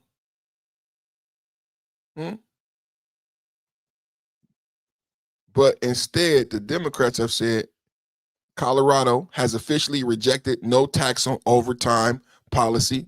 New York will continue to tax tips. Illinois has opted out of both. Illinois, where you have Pritzker and the mayor of Chicago giving out all of these food stamps to where the black people in Chicago became Republican. The Democrats in Chicago drove blacks. There's a black MAGA movement led by a black woman. She's very intelligent. And they became MAGA, a part of Blexit. Shout out to Candace Owens. She's going to be going live today. I got to go watch Candace. So Democrats in Chicago, with their immigrant sanctuary cities policies, created a black MAGA movement because the blacks in Chicago could not figure out how we've been in poverty and violence. But as soon as these migrants get here, you have millions of dollars for food stamps. You give them free apartments. You kicked out blacks out of apartments. Do you guys remember that? So keep this in context, that the sanctuary cities in Chicago and Illinois gave out thousands of dollars in food stamps, kicked blacks out of apartments. But at the same time as they gave out thousands and thousands and thousands of food stamps,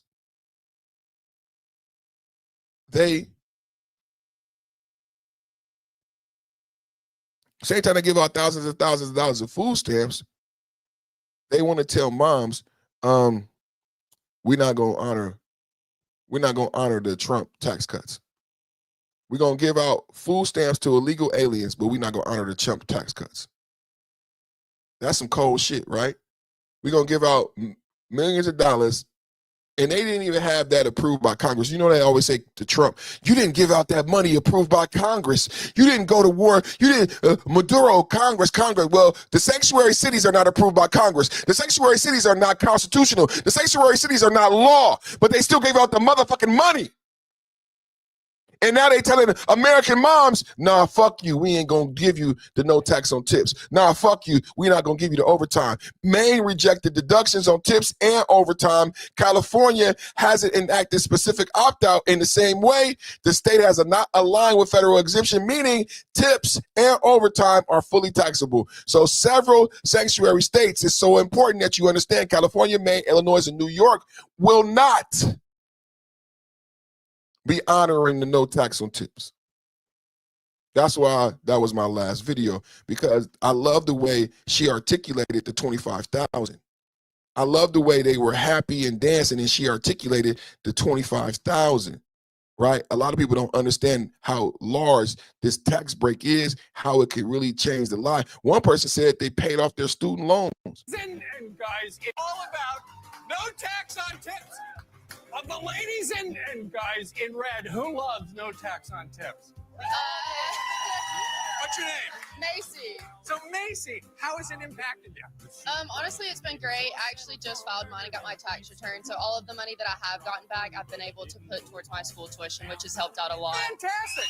And The $25,000 tax credit's been a total game changer, being the majority of our income is tips. And you no longer have to launder your money, right? Exactly. Yeah!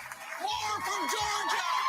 You're watching Fox and Friends from Don's Place in Emerson. All about no tax on tips.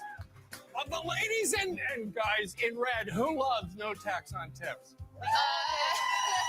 What's your name? Macy. So Macy, how has it impacted you? Honestly, it's been great. I actually just filed mine and got my tax return. So all of the money that I have gotten back, I've been able to put towards my school tuition, which has helped out a lot. Fantastic. And The $25,000 tax credit's been a total game changer, being the majority of our income is tips. And you no longer have to launder your. The $25,000 tax credit. A lot of people don't even know the details. A lot of people don't even know the detail. Let me read that part again. The one big beautiful bill that we love so much, and that was passed in the second term. Nobody get this done in their second term. The one big beautiful bill signed into law July 2025 allows federal income tax deductions for tips up to $25,000 and overtime up to $12,000. So in total, how much is that, ladies and gentlemen? So when she talks about the $25,000 and the $12,000, and the people in the chat who don't give a fuck about shit with themselves, Democrats are so fucking selfish. You don't give a fuck about shit with yourself. You don't do no motherfucking research. You didn't know what the fuck you were actually talking about. You think it's just your fucking $2 because you don't know how to tip, you stupid motherfucker. You don't tip when you go out with your black ass. Black people don't fucking tip. So all the black people in the chat is acting like fucking dickheads and assholes because you don't fucking tip. You think it's just your $2 that you leave on the table. No, motherfucker. It's not your $2 on the table. She said the majority of her salary is tips. So that $25,000 offset is a big fucking deal. But your stupid ass get in my chat. Shut the fuck up. No tax on tips. Of the ladies and guys in red, who loves no tax on tips? What's your name? Macy. So Macy, how has it impacted you?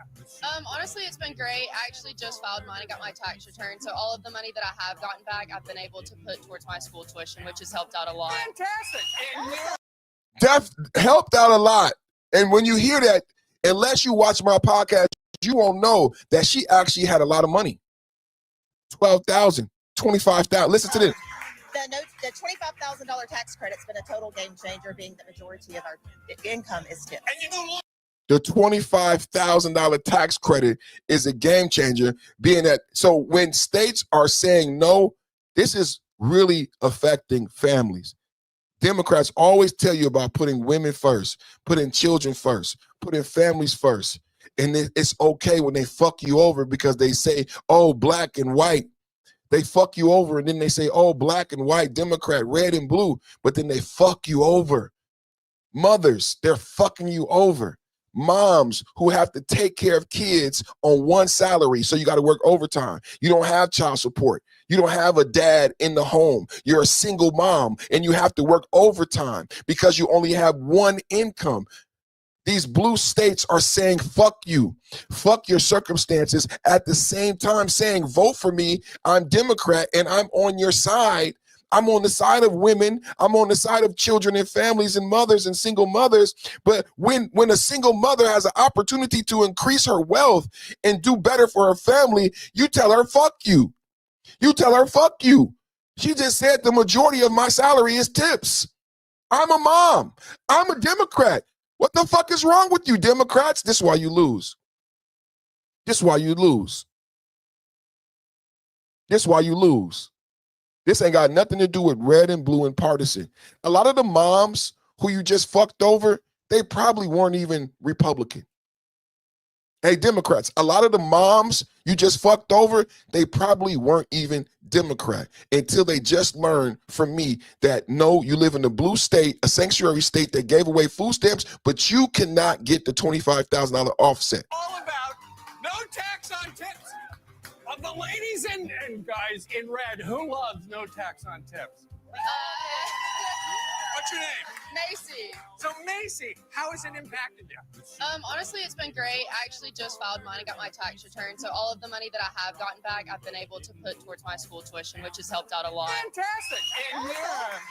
And The $25,000 tax credit's been a total game changer, being the majority of our income is tips. And you no longer have to launder your money, right? Exactly. You no longer have to launder your money.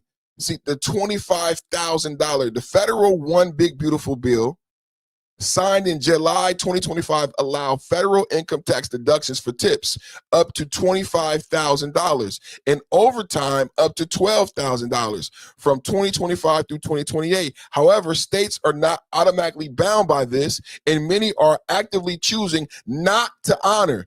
Many are actively choosing not to honor or conform to these tax breaks. Do you know some states are going so far as to gonna ask moms to pay back money? Colorado has officially rejected the no tax on overtime policy and is requiring residents to add back any federally deducted overtime to their state returns. So Colorado wants the money back, brothers and sisters. When we just played the video of that mom talking about her $25,000 offset, if you do that in Colorado, Colorado's going to come after you. That's how much they hate you. That's how much they hate you. You think this is what the reality is. You're so focused on Trump and Orange Man, you don't see how Democrats are raising property taxes, charging dog taxes. In California, there are no more oil refineries. There are no more oil refineries, and then Gavin Newsom just added more gas taxes. We have the highest gas taxes in the United States. We have the highest gas prices in the United States. Mr. Wonderful just said California is dead. There is no more business in California. You can no longer do business in California. All the oil refineries have left. All of the tech companies have left. Tesla has left. There are no more jobs in California. And nobody wants to build any brand new future plants in California because it's too litigious of a state. So what happens to Californians? What happened, Gavin Newsom? You got fires. And now you're going to tell California moms who work as waitresses, pay back the money that you got given to you by Trump. Trump just gave you a $25,000 tax break. If you take it, we're going to make you pay it back to the state. I don't even know how that's legal. I don't even know how that's legal, but that's what they're saying. I don't even know how that's legal, but that's what they're saying, right? Colorado is not only saying that they won't give you the tax break. That's where you get. Colorado has officially rejected the no tax on overtime policy and is requiring residents to add back any federally deducted overtime on their state returns. Add it back so that we can tax you for it. New York will continue to tax tips and overtime by creating specific codes. They're going to create new codes and new laws. That's how much they hate you in New York. In New York, they're going to create brand new codes and laws to tax you more. Ain't that something? New York, Democratic governor, Democratic mayor. And in order to tax you more, isn't Mandani raising property taxes? Doesn't he want to raise taxes on so-called billionaires? And now New York is going to create new statutes and new laws to tax you even more. To tax you even more, right? That's what they do. That's what they do. That's what they do. Let's keep going. Illinois has opted out of both the no tax on tips and no tax on overtime provisions, meaning they remain fully taxable for the state income. This is important because Illinois and Chicago is where all the ICE protesters started, where Illinois and Chicago was pushing back on working with the federal government. Illinois and Chicago paid out millions of dollars in hotels, food stamps, and sanctuary city policies. But yet, so think about it, Illinois and Chicago had millions of dollars for food stamps, millions of dollars for apartments and hotels, millions of dollars for relocation, but they don't have the money for you to give you a tax break to put more money in your pocket to put more food on the table for single moms. They had the money. Think about it. Illinois and Chicago had the money for the migrant population to give them $5,000 a month in food stamps. They had the money to put them in hotels. They had the money to buy them apartments and homes and relocate them. But when it comes down to single moms who work, the majority of their check is tips. Illinois has said, fuck you. Illinois has said, fuck you. To all the single moms in Illinois who work for tips, Illinois just said, fuck you. Maybe because they spent all the money on the migrants.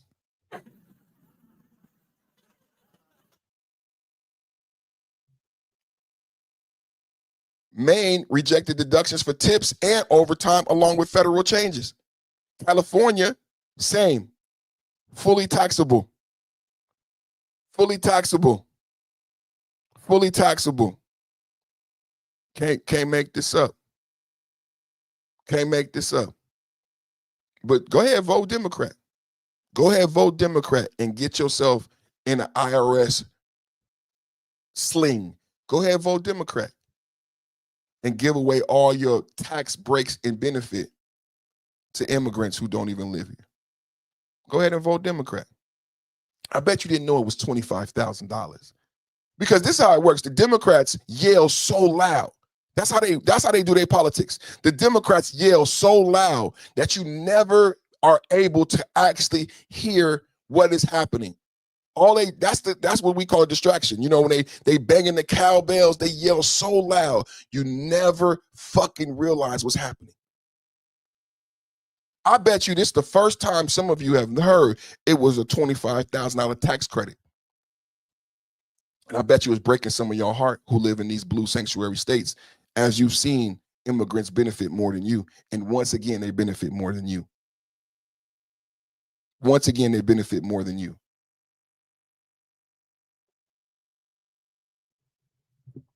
Go woke, go broke. Go woke, go broke. Go woke, go broke.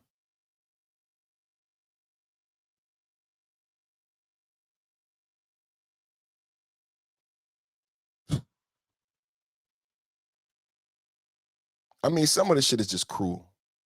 I mean, we could joke and troll, but some of the shit is not even partisan. It's not even about black, white, or Republican. It's just fucking cruel, bro. Because I grew up in a single parent home. I know what it's like to have a mom who has to work overtime. And I was a latchkey kid. Y'all can see my age. We were latchkey kids. We grew up in single parent homes. Our mothers had to work overtime.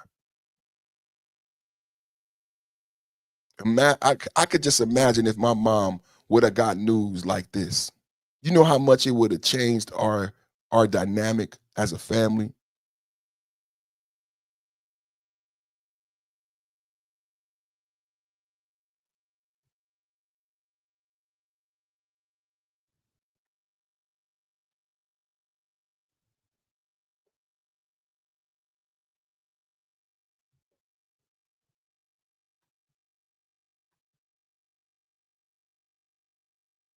Straight up.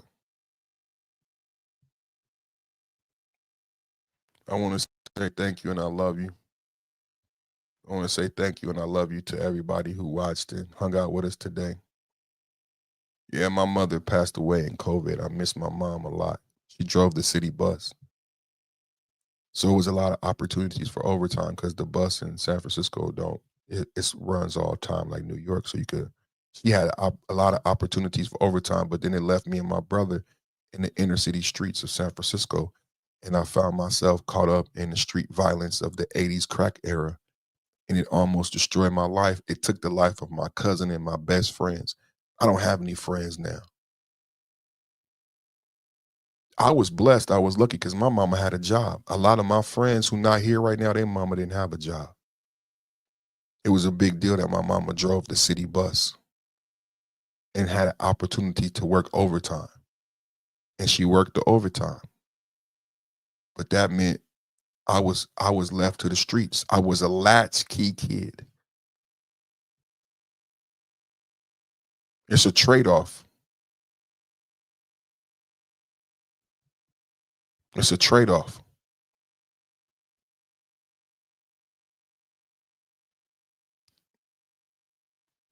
Thank you, Brother Matthew. God bless you. It's a trade-off. So this when Trump, just like with the MMR, Trump's supposed to be racist, and he does a policy that's specifically going to benefit disproportionately blacks. He does a policy that's going to benefit disproportionately mothers. I thought Trump hated women. I thought Trump didn't like women.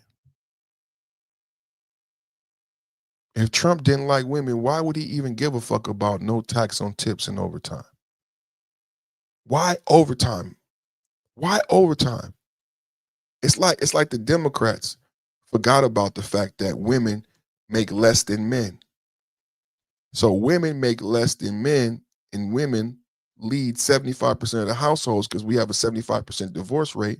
Women make less than men in most jobs. So single mothers are forced to do what, you guys? Work overtime to compensate.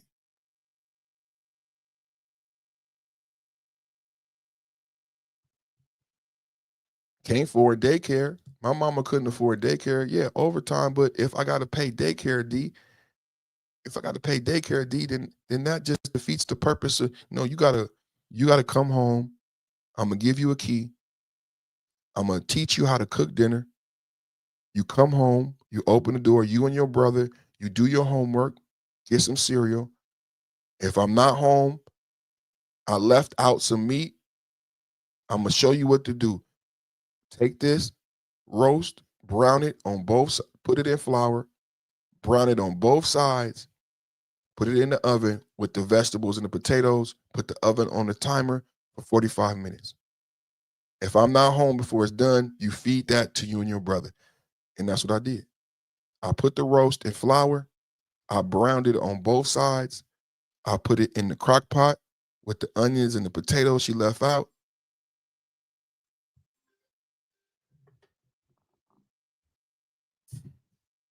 It's my wife. Hey, baby. Hey, baby. Yeah, I was just saying goodbye. Oh, I got 11K. Oh, 11,000. Wow. 11. Thank you, baby. Thank you, everybody who subscribe, everybody who support. It means a lot. Are you talking? Yeah, so Yeah, what we having for I'm dinner? going to get camp, and then we're picking up your bracelet, and then whatever you want to do, burgers or whatever. We gonna do the burgers or Philly cheesesteak? It's up to you. You gotta get the steak. That's the one thing. Well, we got to get the burger meat too. Either way, so. Do you feel like getting it? You know what I mean? From Safeway, you feel like getting it, or? Oh yeah, I don't care. All right, so let's just. So I want to go to the mall and get your bracelet. All right, you gonna pick me up? Duh, that's what I'm calling you. All right, I'm about to say goodbye to the chat. All right, love you. Thank you for the chat. All your support. 11K on the road to 100K because we need that plaque. So we can just do this 2 more times. Hey, 11,000. We hit 11,000 today. Chat. W chat. That's my wife, Mrs. Perfect Timing, on the phone, just congratulating me. It's been a long journey, huh, baby? Yeah. But we made it. We worked hard. And you're going to keep pushing. So. We're going to keep pushing. Keep working hard. Keep educating the people. Hopefully this information is helpful. I pray it's helpful and a blessing. You know. Yes. Somebody. All right, I'll see you in a minute. Love you. I'm getting the kids, and we'll be there. Okay, I love you too. Bye-bye. Love you. Bye. Bye-bye. All right, y'all. That was a very polite way of my wife, the boss, telling me the podcast is over. Ain't she sweet? She hella sweet, right? My wife is Sicilian. It's Paisano. So that was her very politely saying, get your black ass off of YouTube.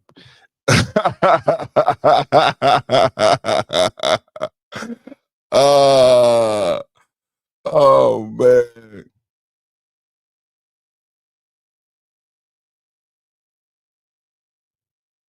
So thank you to my wife. Thank you to all the subscribers. Thank you to everyone who's become a member, purchased a membership. I want to see some people give away some memberships in the chat. I'll always be asking people to join the channel and become a member. I want to see not only you become a member, I want to see some of the people with some disposable income become a member and then gift out some memberships, because I want to see more like-minded people in the chat. That we have a lot of negativity in the chat. The way we combat the negativity in the chat is we have all of these lights lit up. When you become a member, it puts a star by your name, it bullet points your name, it turns it colorful. So we need to represent for conservatives, we need to represent for Republicans, and we need more members in the chat, and we need people to not only become members but gift out memberships so that when people come here and watch, they know people are supporting the content, supporting the ideology, and they love Trump and they love America and they believe in the policy.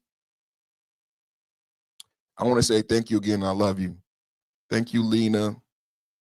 Thank you, Chuck. Everybody that's been hanging out. Entirely me, Matthew, Grippy, Dark Flames, Jermaine. There are no white Jermaines. Tommy, everybody, man. I love you guys. See you tomorrow at 1 p.m. Have a great day. God bless you. God bless America. God bless Trump.